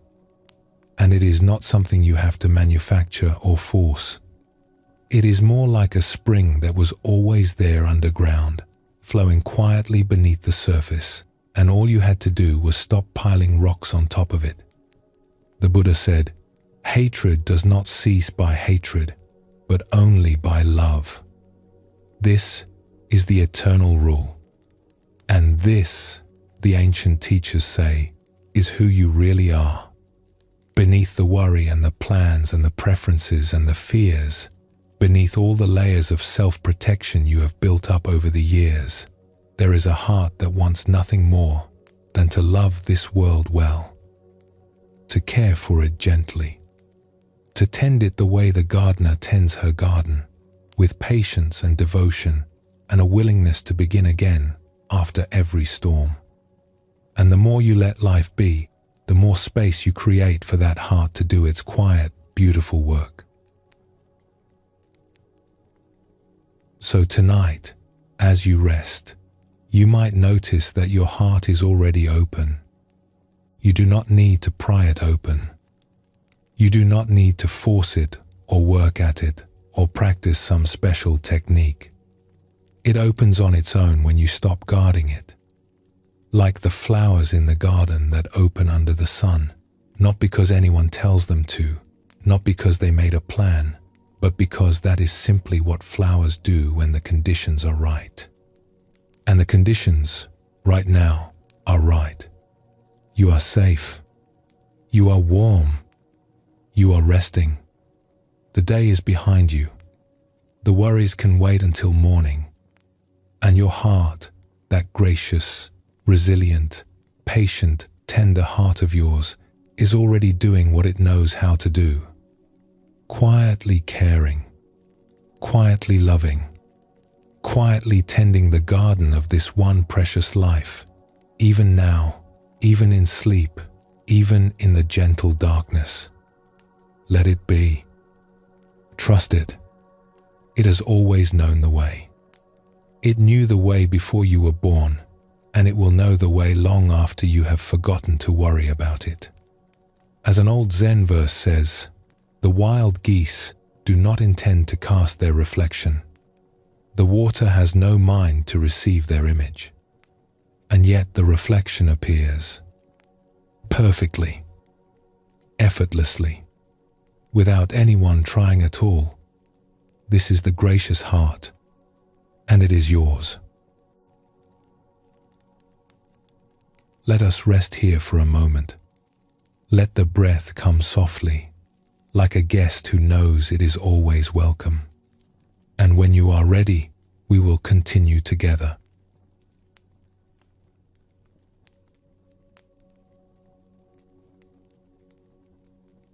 Have you ever noticed that the people who seem the most defended, the most guarded, the most armored against the world, are usually the ones who feel things the most deeply? It is one of the quiet ironies of being human. The harder the shell, the softer the creature inside. The louder the anger, the deeper the tenderness it is trying to protect. The thicker the walls we build around our hearts, the more fragile and precious the thing we are guarding behind them. We all do this, in our own way. We learn early. Perhaps someone was careless with our feelings when we were young, and we decided, without even knowing we were deciding, never to let that happen again. Perhaps we offered our trust, and it was not honored, or we showed our vulnerability and were met with indifference, or we opened our hearts and discovered that the world does not always handle open hearts with care. And so, piece by piece, we began to build a layer of toughness here, a habit of withdrawing there, a tendency to keep conversations on the surface where it is safe, a quickness to anger, because anger feels strong and strength feels like protection, A habit of saying, "I am fine," when we are not fine at all, because not being fine feels dangerous. Because it means the armor has a crack. And the remarkable thing, the thing that the Buddhist teachings point us toward with such compassion, is that all of this armor, every piece of it, was built for one reason: to protect something incredibly soft, something that has been there since the very beginning, something that did not need protection so much as it needed to be seen, to be held, to be told that it was safe. The Buddhist tradition has a beautiful name for this hidden tenderness. It is called bodhicitta, which means, in simple terms, the awakened heart. And the teaching is this: no matter how much armor you have put on, no matter how many layers of protection and habit and defensiveness you have wrapped around yourself over the years, there is a place inside you that has never been armored. A soft, open, vulnerable place that is as tender now as it was the day you were born. It is the place that aches when you see someone struggling. The place that opens, without your permission, when someone shows you unexpected kindness. The place that longs, beneath everything else, simply to love and be loved. And that soft spot, that tender, unguarded place, is not a weakness. It is your greatest strength. It is the very thing that makes you fully, beautifully, irreplaceably human. A wise teacher once wrote about this with extraordinary gentleness. She said that when we look beneath the surface of our strongest emotions, we always find something surprisingly tender. Beneath anger, if we are brave enough to look, there is usually fear. And beneath fear, if we go deeper still, there is something raw and sore and unprotected. Something that hurts. Not because it is broken, but because it is open. Because it cares. Because it has not given up on the world, even though the world has given it plenty of reasons to. Think about a time when you were really upset. Not mildly annoyed, but truly stirred up inside. And now, gently, without any judgment at all, see if you can remember what was underneath that feeling. Was there hurt? Was there a sense of not being seen, or not being valued, or not being understood? Was there, perhaps, a feeling of things not being fair, or of something precious being treated carelessly? If you look beneath the surface, what you will almost always find is something that cares. Something that expected better. Something that wanted the world to be kind, and was startled and saddened when it was not. That something, that surprised, wounded caring, is your bodhicitta, your awakened heart, and it is always there, no matter what is happening on the surface, no matter how much noise the frustration or the worry or the defensiveness is making. The tenderness beneath it never goes away. It cannot go away. It is who you are at the very root. And this is one of the most liberating things you can ever discover about yourself. Because it means that you do not have to wait until all your difficult feelings pass before you can access the deepest, most beautiful part of who you are. It is here, right now, underneath whatever you are feeling, always underneath, always waiting. Patient as the earth, like a spring beneath the frozen ground, like a lamp that is always burning even when the curtains are drawn.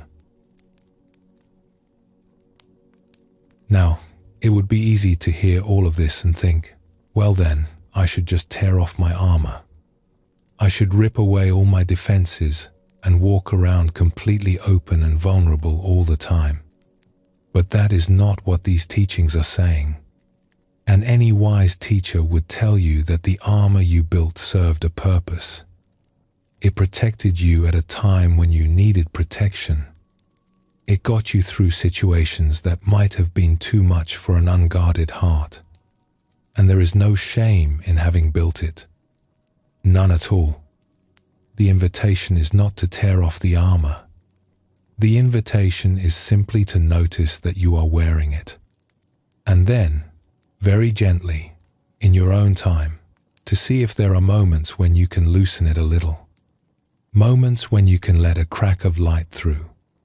Moments when you can feel the soft spot pulsing beneath the hard surface and trust that it is safe enough, just for now, to let it breathe.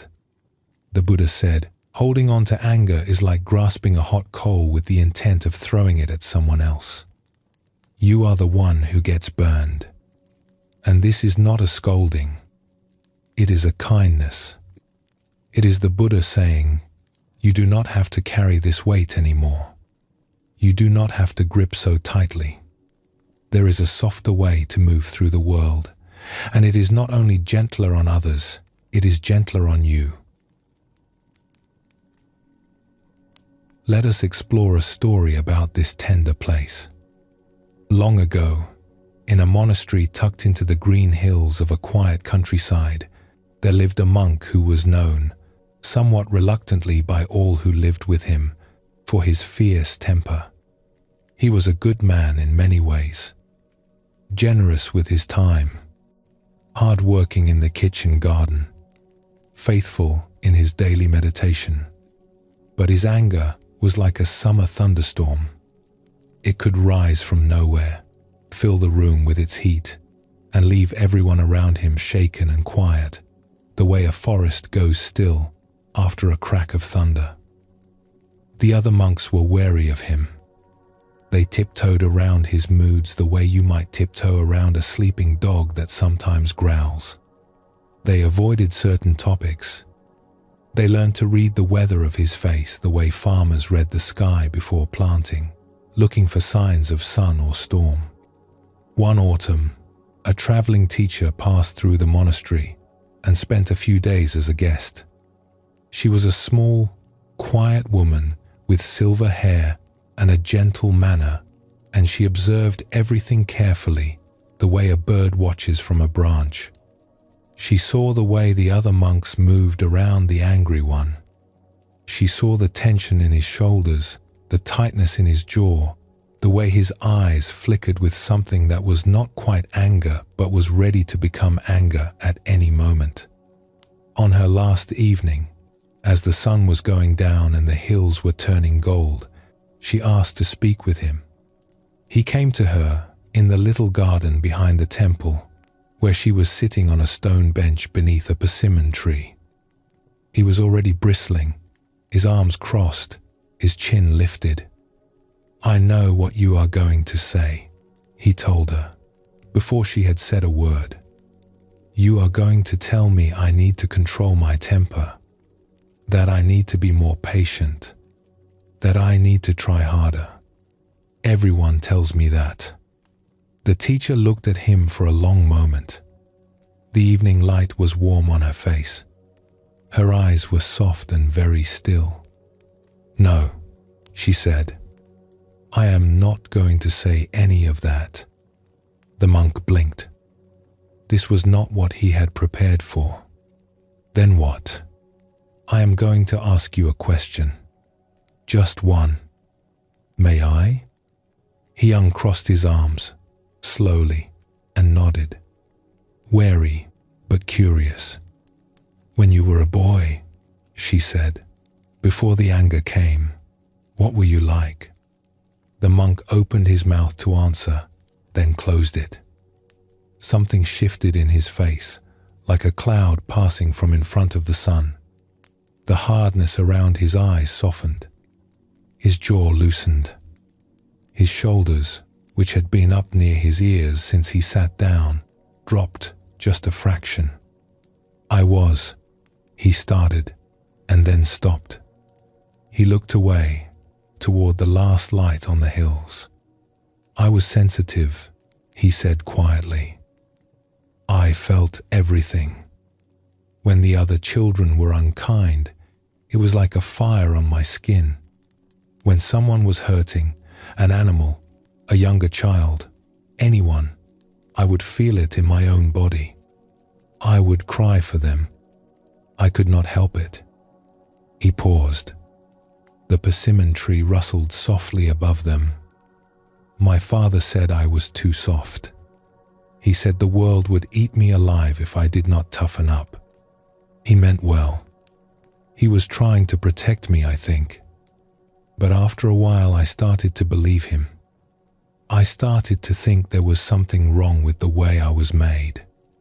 And so you toughened up, the teacher said, very gently.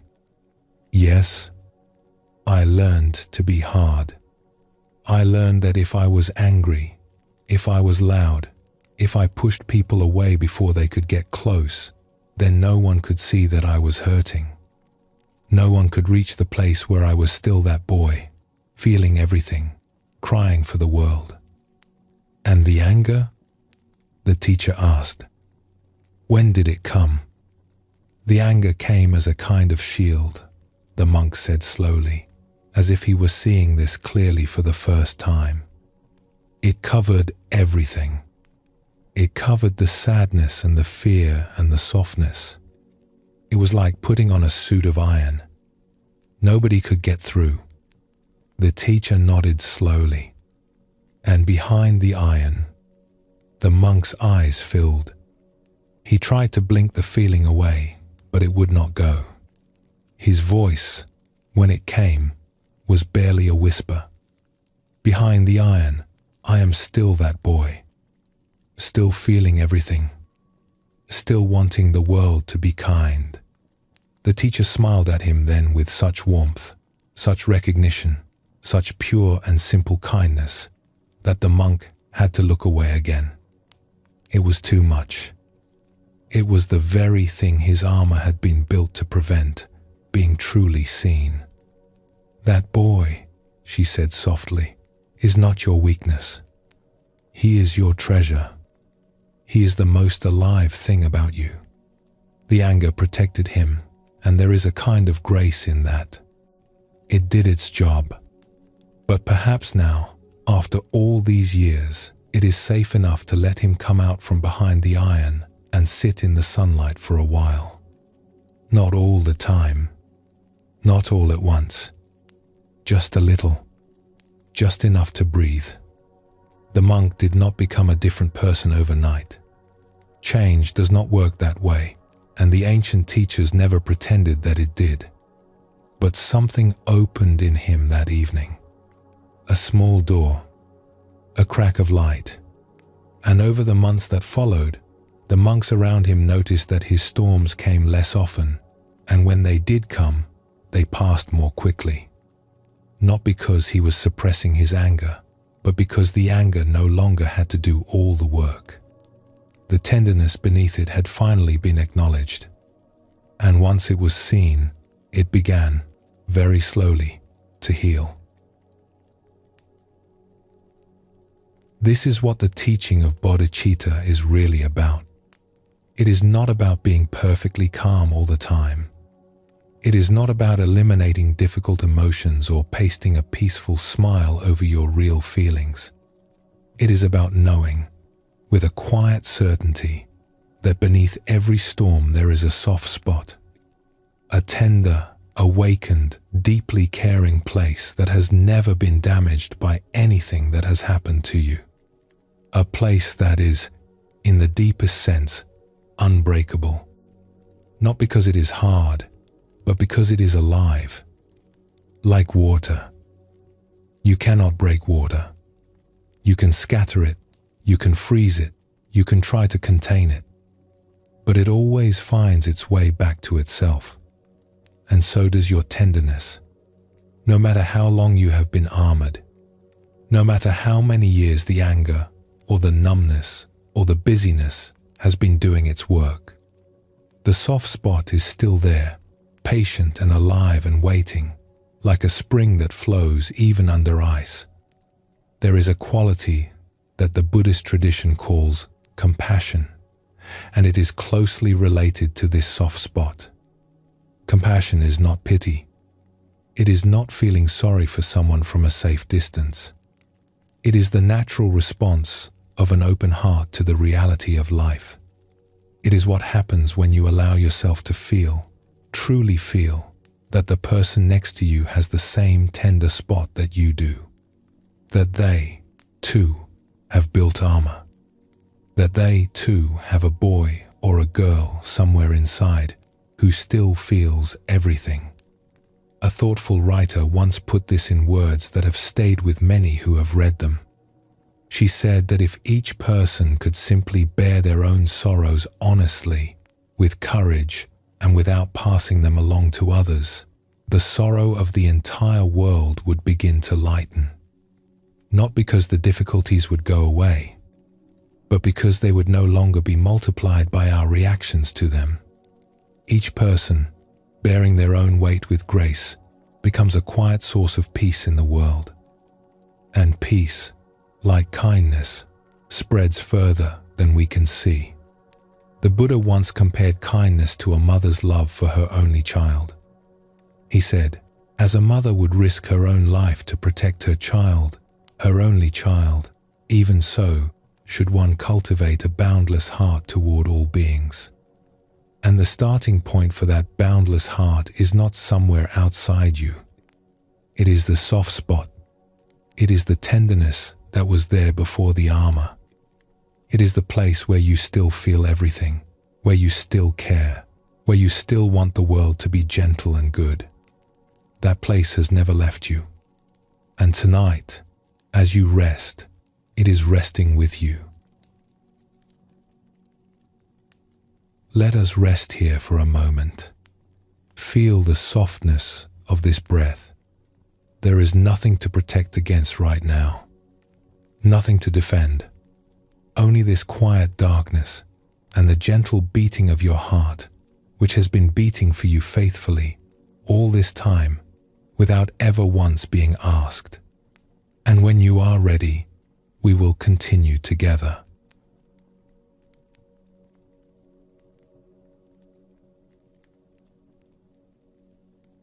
We have traveled a good distance together tonight.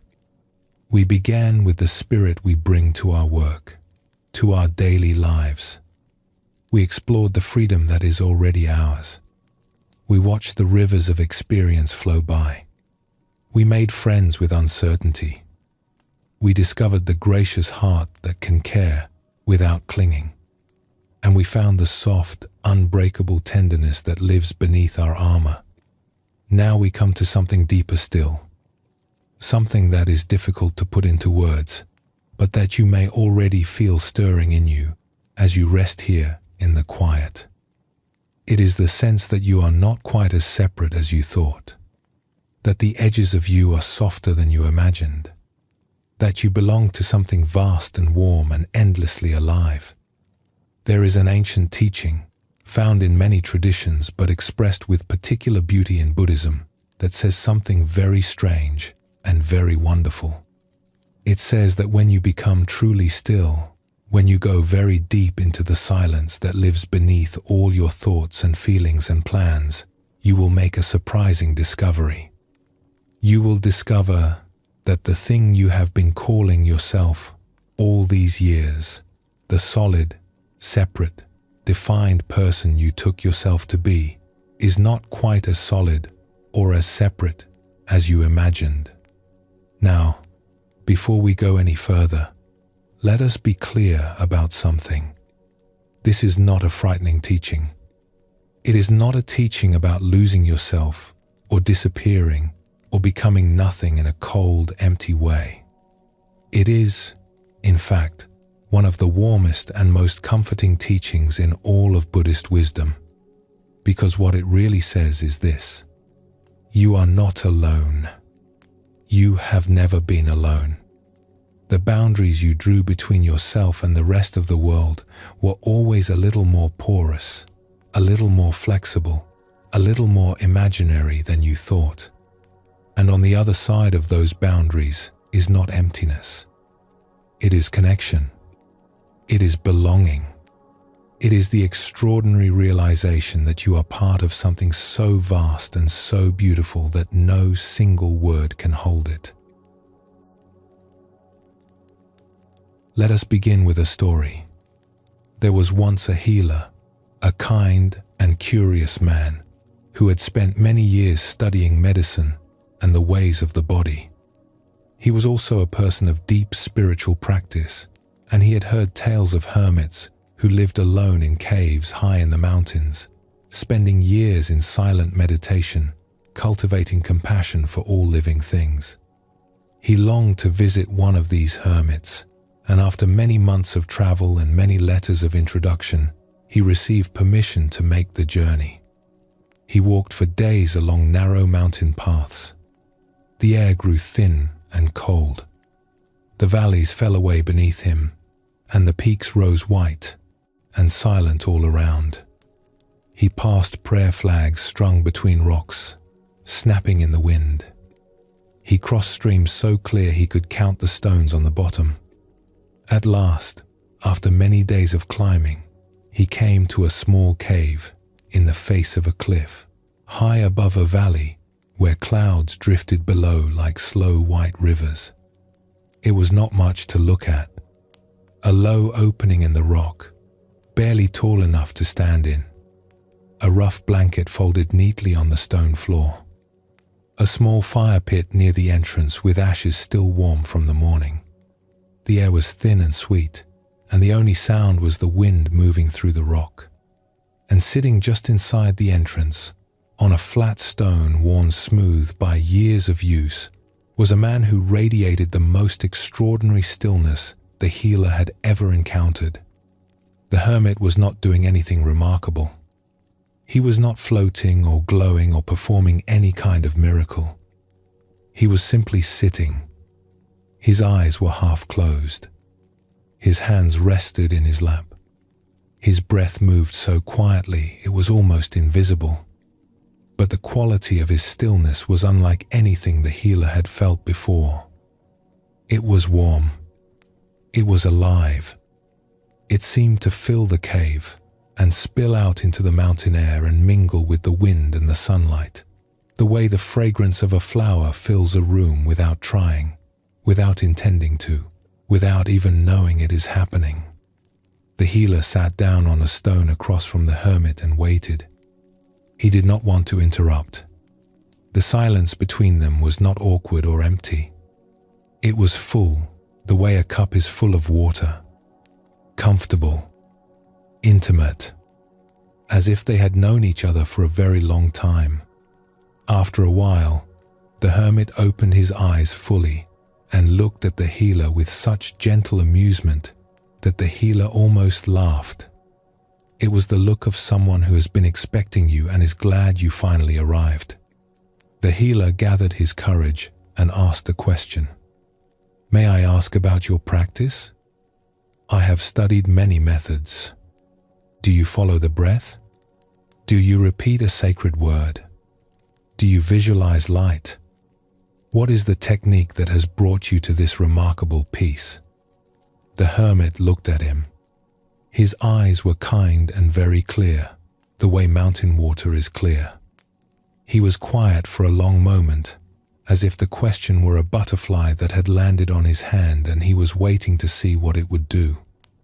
Then he smiled. "The world breathes itself," he said. That was all. 4 words. The world breathes itself. The healer sat with those words for a long time. He did not ask any more questions. He looked out at the mountains, at the clouds moving slowly across the wide blue sky, at the tiny wild flowers growing in the cracks of the rock, purple and yellow, bending in the wind. And slowly, very slowly, something in him began to soften. Something he had been holding tightly for years without knowing it. The idea that he was in charge, that he had to make things happen, that his life depended on his effort, his management, his control. He could feel what the hermit meant, not as an idea, not as a philosophy, but as something happening in his own body, right now, in this thin mountain air. He could feel the breath moving through him without his effort or his instruction. He could feel the wind moving across the mountainside in the same unhurried, effortless way. He could feel the clouds drifting, the streams running somewhere below, the grasses bending, the earth slowly turning. All of it breathing, all of it moving, all of it alive, and none of it requiring his direction, none of it waiting for his permission. The world breathes itself. You do not have to breathe. The breath breathes you. The heart beats you. The world lives you, just as it lives the mountains and the rivers and the small wild flowers in the rock. You are not separate from any of it. You never were. You are it, looking at itself with wonder. This is what the Buddhist tradition means by emptiness. And the word is misleading, because in everyday language, empty sounds cold and barren, like an empty room or an empty cupboard. But in the Buddhist sense, emptiness means something entirely different. It means something closer to nothing is separate. Nothing exists on its own, cut off from everything else. Everything is woven into everything. Your breath is the wind, is the ocean, is the clouds, is the rain, is the river, is the tea in your cup, is the warmth in your hands. It is all one thing, moving and changing and flowing, and you are part of it. Not apart from it. Part of it. As natural and as necessary as any other part. Think of a wave in the ocean. For a moment, the wave rises up and has a shape, a height, a direction. It looks like a separate thing. You could point to it and say, that is a wave. But is it really separate from the ocean? Can you draw a line where the wave ends and the ocean begins? Of course not. The wave is the ocean, expressing itself in a particular way for a particular moment. And when the wave subsides, it does not disappear. It simply returns to what it always was. Water, connected, whole. You are like that wave, rising up for a moment in a particular shape, with a particular name and a particular face and a particular life. And all the while, you are the ocean. An ancient text, one of the most treasured teachings in all of Buddhism, describes this in images that are almost like a lullaby.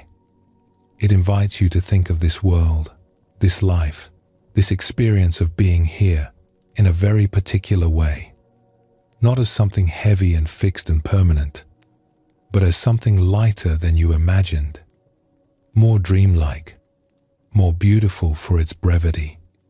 Think of a star, it says, appearing in the night sky. How quietly it burns, how far away it is, how long its light has traveled to reach your eyes. And yet there it is, bright and clear, asking nothing, offering everything. Think of a dewdrop on a blade of grass in the early morning. How perfectly round it is. How it holds the whole world in miniature, the sky and the trees and the light, all reflected in that one tiny sphere of water. And how, when the sun warms the air just a little, it vanishes. Not with grief, not with drama, just gently, quietly, back into the air from which it came. Think of a bubble floating on the surface of a stream, iridescent, beautiful, so light that a breath of wind can carry it, and so brief that the very act of noticing it feels like a gift. Think of a rainbow after a storm, that impossible arc of color, painted on nothing, hung in empty air. How it makes everyone who sees it stop and point and smile, as if beauty itself were reminding us that it can appear anywhere, at any time, from nothing at all. Think of a dream. How vivid it is while you are inside it. How real the faces seem, and the places, and the feelings. And how, when you wake, it dissolves like mist, and you are left holding nothing but a memory and a sense of wonder. This, the ancient text says, is how you should think of this fleeting world. Not with sadness, not with despair, but with the same open-hearted wonder you feel when you see a rainbow or watch a bubble drift across the surface of a pond. And there is nothing sad about this. When you see a rainbow, you do not weep because it will fade. You marvel at it. You stand still and let it fill your eyes. You whisper to the person next to you, "Look, do you see it?"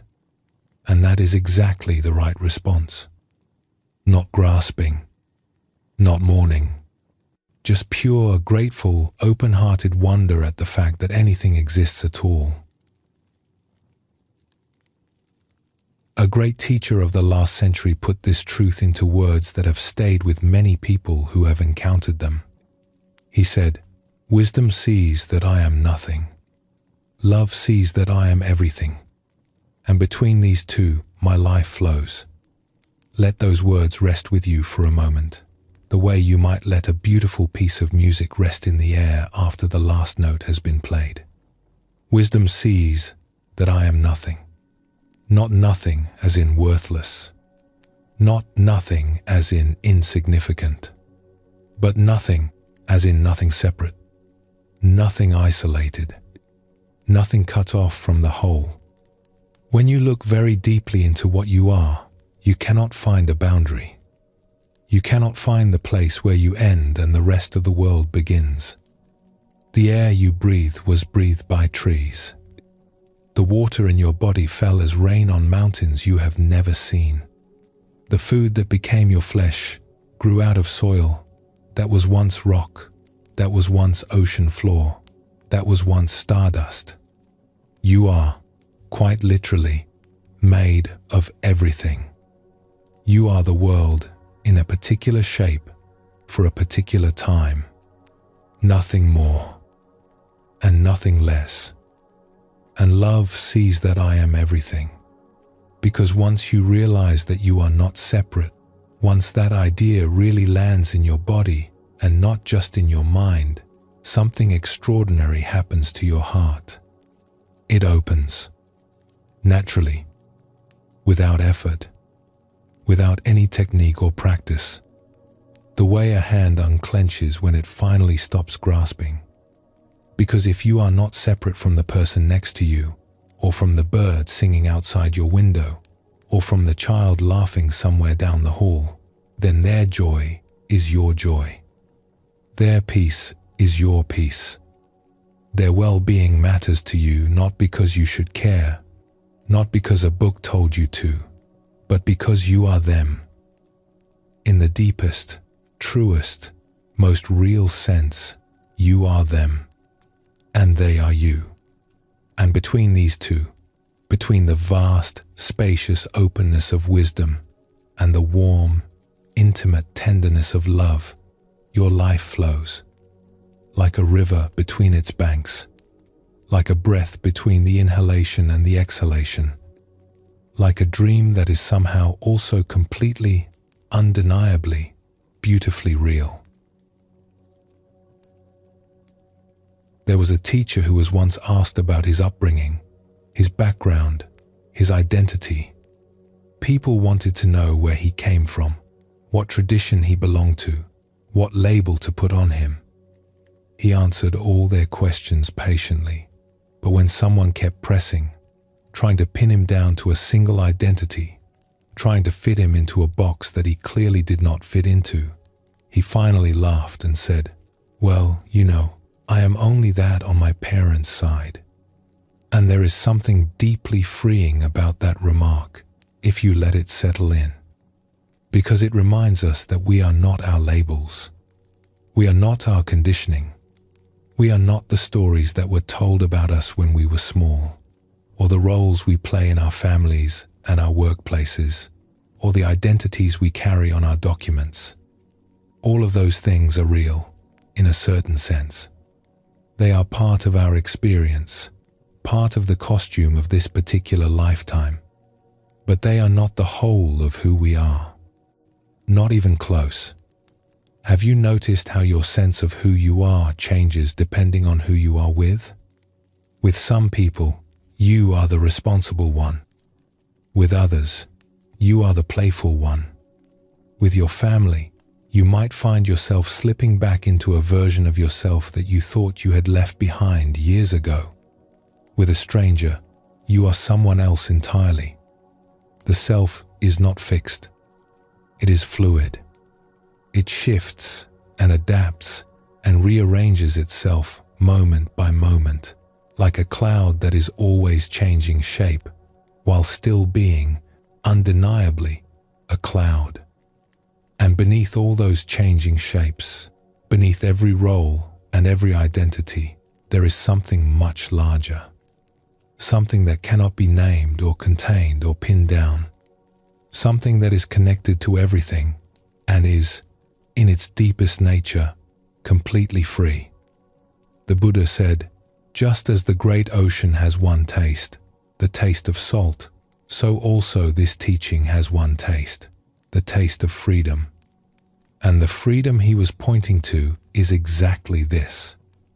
The freedom of realizing that you are not a small, separate, isolated thing trying to survive in a vast and indifferent universe.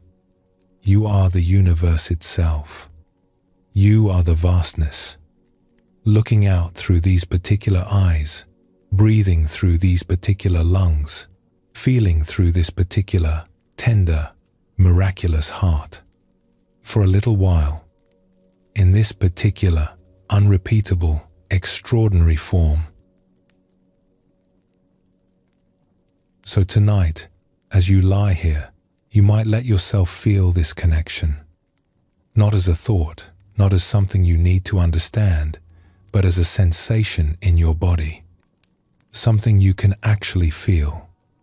Feel the air entering your body, the same air that has touched the tops of trees and the surface of lakes and the faces of people you have never met.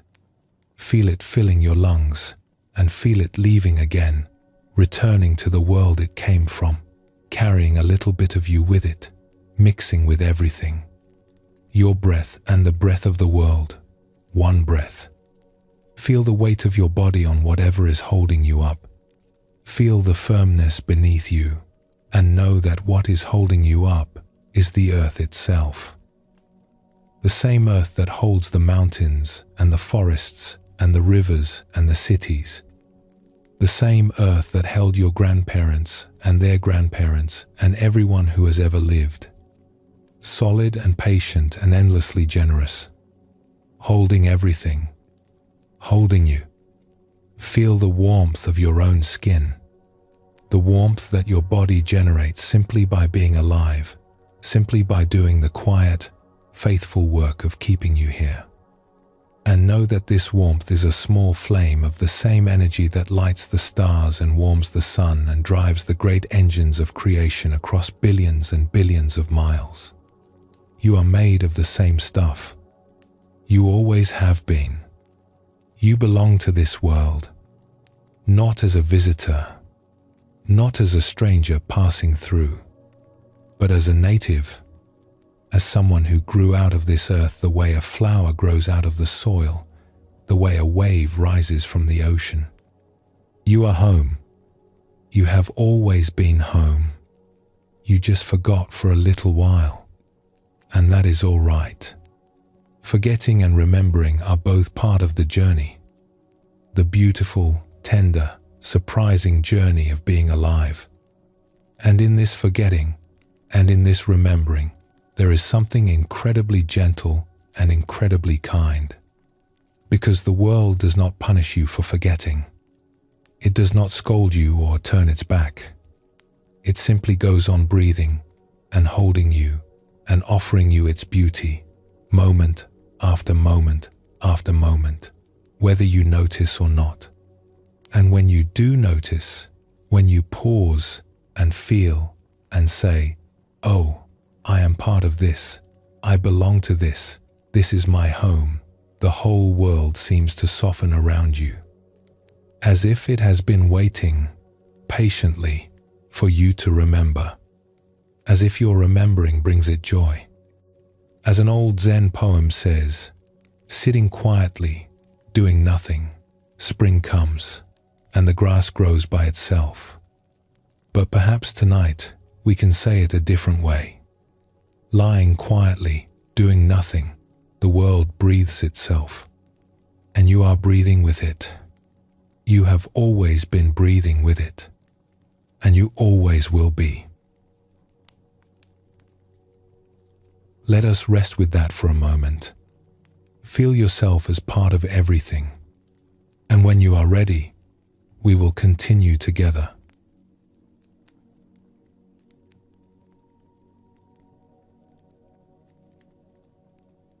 There is an image that has been passed down through centuries of Buddhist teaching from one generation to the next, like a candle flame passed carefully from hand to hand in the dark.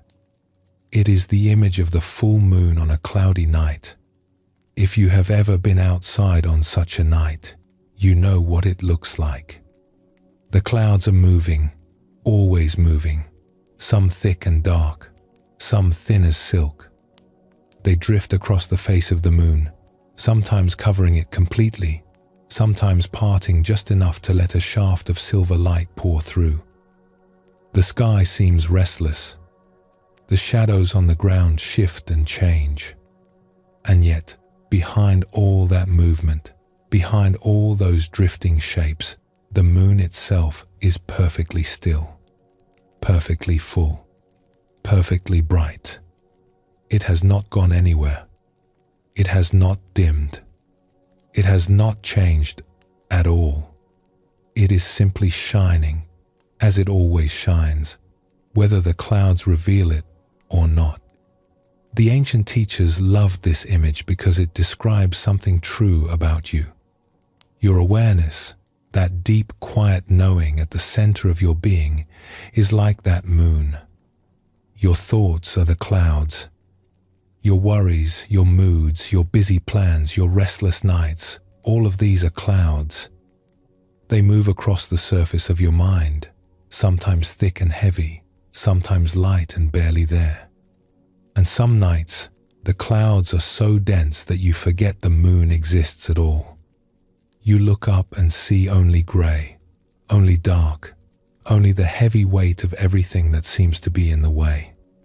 And you think, the light is gone, the peace is gone, the goodness is gone. I have lost it. But you have not lost it. You cannot lose it. It was shining before the clouds arrived. It is shining now, behind them, and it will be shining long after they have drifted on their way. The moon does not struggle with the clouds. It does not fight them or push them away or feel ashamed when they cover its face. It simply goes on being what it is, luminous, steady, patient, whole, and so do you. We have come a long way together tonight. We have explored the spirit we bring to our daily lives, the freedom that was ours before we learned to forget it, the rivers of experience that flow endlessly through us, the peace that lives in uncertainty, the gracious heart that tends without grasping, the soft tenderness beneath our armor, and the vast, intimate belonging that connects us to all things. And now, as we come to the close of this journey, there is one more thing to explore. Perhaps the most beautiful thing of all. It is the question of what happens when the moon comes out from behind the clouds. What happens when you rest so deeply in your own awareness, in your own goodness, in your own quiet freedom, that something begins to shine through you into the world around you? Because that is what happens. Not through effort, not through ambition or strategy or self-improvement, but naturally, the way light naturally fills a room when you open the curtains, the way warmth naturally radiates from a fire, the way a flower naturally offers its fragrance to the air without deciding to, without keeping score, without wondering whether anyone will notice. When you are at peace with yourself, that peace touches everyone around you. When you remember your own freedom, you quietly remind others of theirs. And when you let life be, just as it is, something in the people near you begins to relax. They feel it. They may not know what they are feeling or where it is coming from, but they feel safer, softer, a little more willing to set down their own heavy bags and breathe. This is what the Buddhist tradition means by compassion. Not a grand project, not a heroic rescue, just the natural overflow of a heart that is at rest. The moon does not try to light up the world. It simply shines, and that is enough. Let us explore a story about this, because it carries the feeling of what words alone cannot quite hold. There is an old account of a traveler, a monk, and a scholar who journeyed to a distant country to visit an ancient temple. He had read about this temple for many years. He had seen drawings and descriptions in old books, and he longed to see it with his own eyes. When he finally arrived, after weeks of travel, the temple was not what he expected. It was not a grand building with golden spires and ornate carvings. It was an open hillside, green and quiet, with a few enormous old trees standing like guardians along the edge. The air was warm and very still. Birdsong drifted from somewhere in the branches, and there, carved into a great wall of pale stone at the far end of the hillside, were the largest figures the traveler had ever seen. They were ancient, weathered by centuries of rain and sun. One figure was seated, legs folded, hands resting in the lap, eyes half closed in meditation. The other was reclining, lying on one side with one hand beneath the head, as if resting after a long day. Both were enormous, taller than the tallest trees, and both were carved with a skill and a tenderness that made the stone itself seem alive. The traveler walked slowly across the grass toward them. He had seen many works of art in his life, many temples, many statues, many sacred places, but he had never seen anything like this. He stopped walking and simply stood there, looking up. The faces of the figures were extraordinary. They were not blank or solemn or severe, the way one might expect from something carved in stone so long ago. They were smiling. Not the kind of smile that comes from hearing a joke or the polite smile you offer a stranger. It was something deeper, something quieter, a smile that seemed to hold everything in the world within it, joy and sorrow, beauty and struggle, the long turning of the seasons, all of it held in that one gentle, steady expression. The traveler later tried to describe what he saw in those faces, and what he wrote has stayed with many people over the years.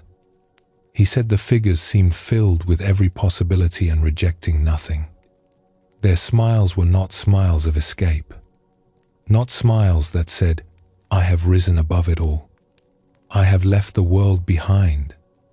They were smiles that said, "I have seen it all, every bit of it. The wonder and the difficulty and the strangeness and the grace. And I am at peace with what I have seen. Not because it is perfect, but because it is real.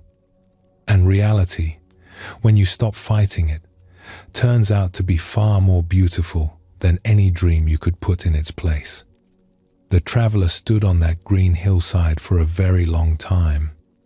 He did not take notes. He did not analyze what he was seeing. He simply let the stillness of those ancient faces wash over him, the way warm water washes over tired hands. And when he finally walked away, he felt different. Not because he had learned something new, but because something had been confirmed, something he had always suspected but had never quite been able to prove. That peace is real, that the human heart, when it lets go of its struggle, naturally comes to rest in a place of such profound kindness that it can hold the entire world without flinching. That is what the moon looks like when the clouds finally part. There is an ancient story from the Buddhist tradition about what happened when the first teacher, the Buddha himself, opened his eyes after his long meditation beneath the tree and looked out at the world for the first time with the eyes of one who is fully awake. The story says that what he saw moved him beyond words. He saw beings everywhere, in every direction, longing to be happy, longing to be free, longing to be loved. And yet, so many of them were confused. They were doing the very things that kept them trapped, grasping at what they could not hold, running from what they could not escape, building walls around the very hearts that needed to breathe. Not because they were foolish, but because they were tender and they did not know what else to do. And as the awakened one looked out across this world, the story says, he was so moved by what he saw that his eyes filled with tears. Not tears of despair, not tears of frustration or hopelessness, but tears of the deepest, most boundless compassion. The kind of tears that come when your heart is so full it simply overflows. The way the sky overflows with rain when it has gathered all the moisture it can hold. And the story says that where his tears touched the earth, something grew. Not a flower, not a tree, but a presence. A warm, living presence of compassion itself, as if the earth received his tears and gave something back. As if the whole world responded to that love by generating more of it. As if compassion, once it begins to flow, cannot be stopped. It spreads. It multiplies. It calls forth more compassion from everything it touches, the way one candle lights another without losing any of its own flame. This is a beautiful image to carry with you as you rest tonight, because it tells you something important about the nature of love. Love is not a finite resource.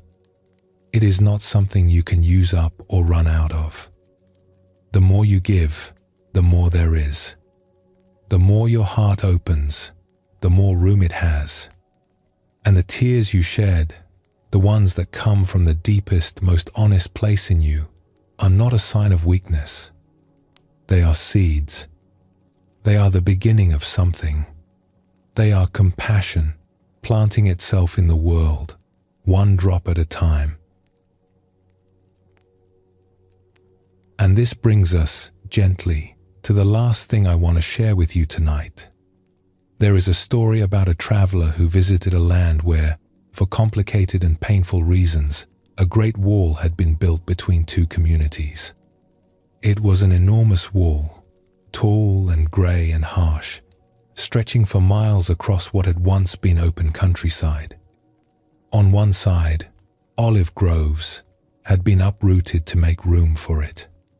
Gardens had been divided. Neighbors who had once shared meals now lived on opposite sides of a barrier they could not cross. It was a sorrowful thing to see. And yet, when the traveler walked along the base of this wall, something caught his eye.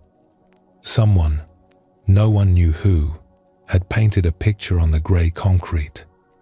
It was large, stretching many feet across, vivid, with colour against the dull stone. It was the image of a dove, a simple, white dove, the ancient symbol of peace. But this dove was painted wearing a small vest, the kind you might wear for protection in a dangerous place. And in its beak, held gently and firmly, was an olive branch.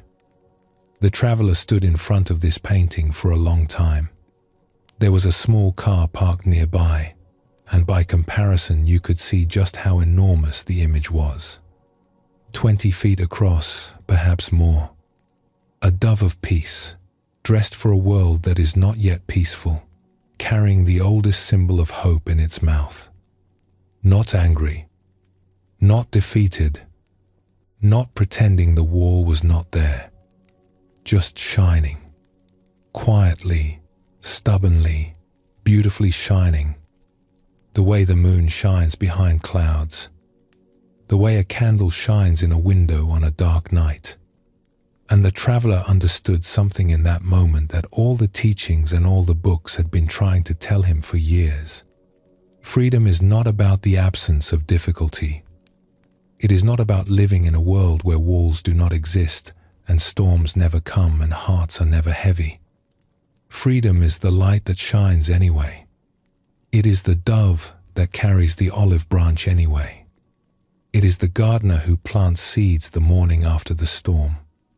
It is the elder who looks at a struggling young person and says, "You are extraordinary," and means it. Freedom is the moon that goes on shining, whether the clouds are thin or thick, whether the night is short or long, whether anyone is looking up or not. It shines because that is its nature. And your nature, the deepest truth of who you are, is exactly the same. The Buddha said, "Free yourself. Be a light unto the world." Not by trying harder, not by being perfect, not by waiting until all your problems are resolved and all your fears have been conquered and all the walls have come down. But now, right now, just as you are, with all your tender imperfections, with all your beautiful contradictions, with all the clouds that still drift across the face of your particular moon, you are the light. You have always been the light. And the world needs your light, not someday, not when you are ready, but now. In whatever small, quiet, ordinary way you can offer it. A kind word, a moment of patience, a willingness to listen, a refusal to give up on love, even when love is hard. An olive branch, held gently in the beak, carried forward into whatever comes next. Let us explore one more small story before we rest. There was once an old woman who lived in a village by the sea. She was not famous.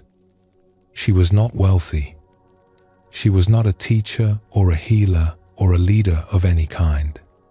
She was simply a woman who had lived a long time and paid attention.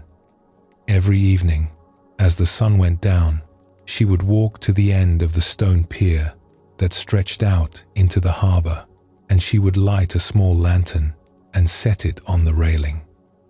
A neighbor once asked her why she did this. "The harbor has a lighthouse," the neighbor said. "The ships can see it from miles away. What good is one small lantern?" The old woman smiled.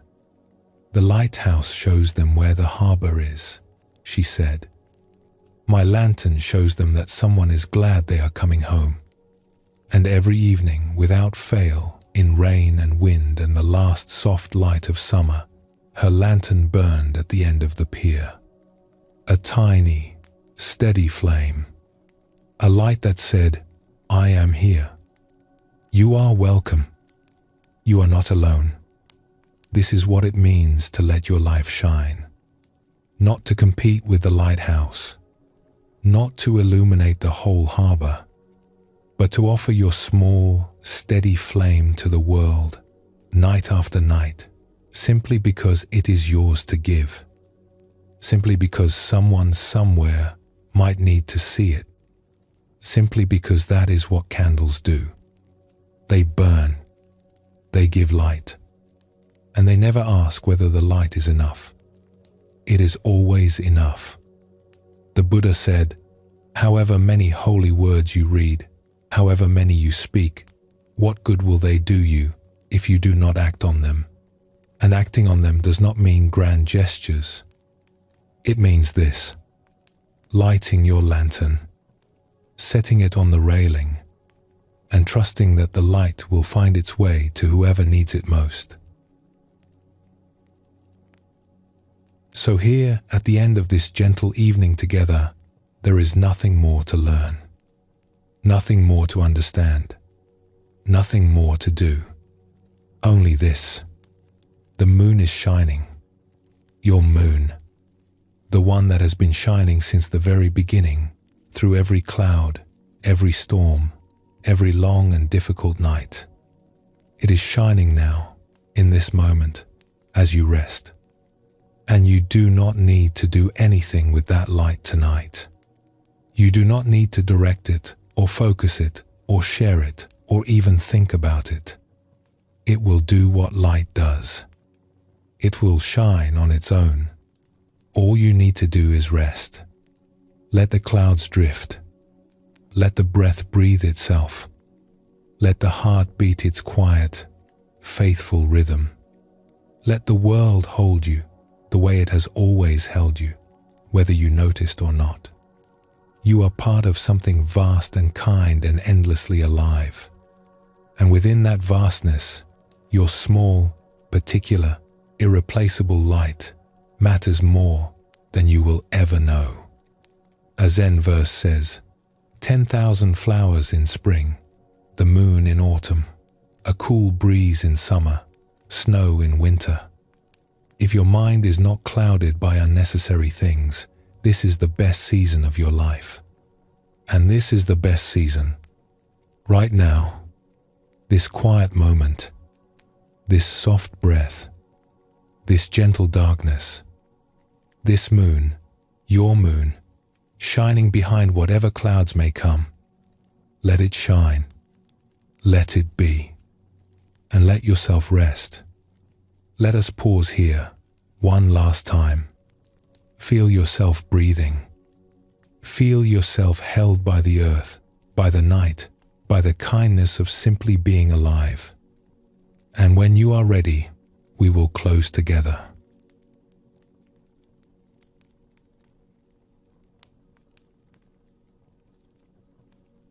And so we come to the end of our time together tonight. Or perhaps not the end, but a gentle pause. Because these teachings do not stop when the words stop. They live in you. They have always lived in you. Tonight was simply a remembering. We explored the cathedral that every life can be, when we bring our full hearts to whatever is before us.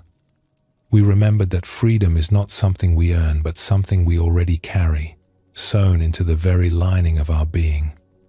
We watched the 5 rivers of experience flow by and discovered the stillness that watches with us. We made friends with uncertainty and found that it is not so frightening after all. We tended the garden of the gracious heart, learning to care without clinging. We found the soft, unbreakable tenderness beneath our armor. We felt the vast belonging that connects us to the mountains, the rivers, the stars, and to one another. And we saw the moon, our moon, shining steadily behind whatever clouds may come. You do not need to hold on to any of this. It is already yours. It always was. The Buddha once said, "You yourself must walk the path. But you do not walk it alone. And you are not alone tonight. You are held by the same ancient kindness that holds the tides and turns the seasons and grows the wildflowers between the stones. You are part of everything, and everything is glad you are here. So let the breath carry you now. Let the quiet carry you. Let the gentle darkness wrap around you like the softest blanket in the world. There is nothing left to do, nothing left to figure out. Only rest, only peace, only this beautiful, ordinary, extraordinary moment of being alive. Let it be. Sleep well, and thank you for joining us here at Sleepy Monk.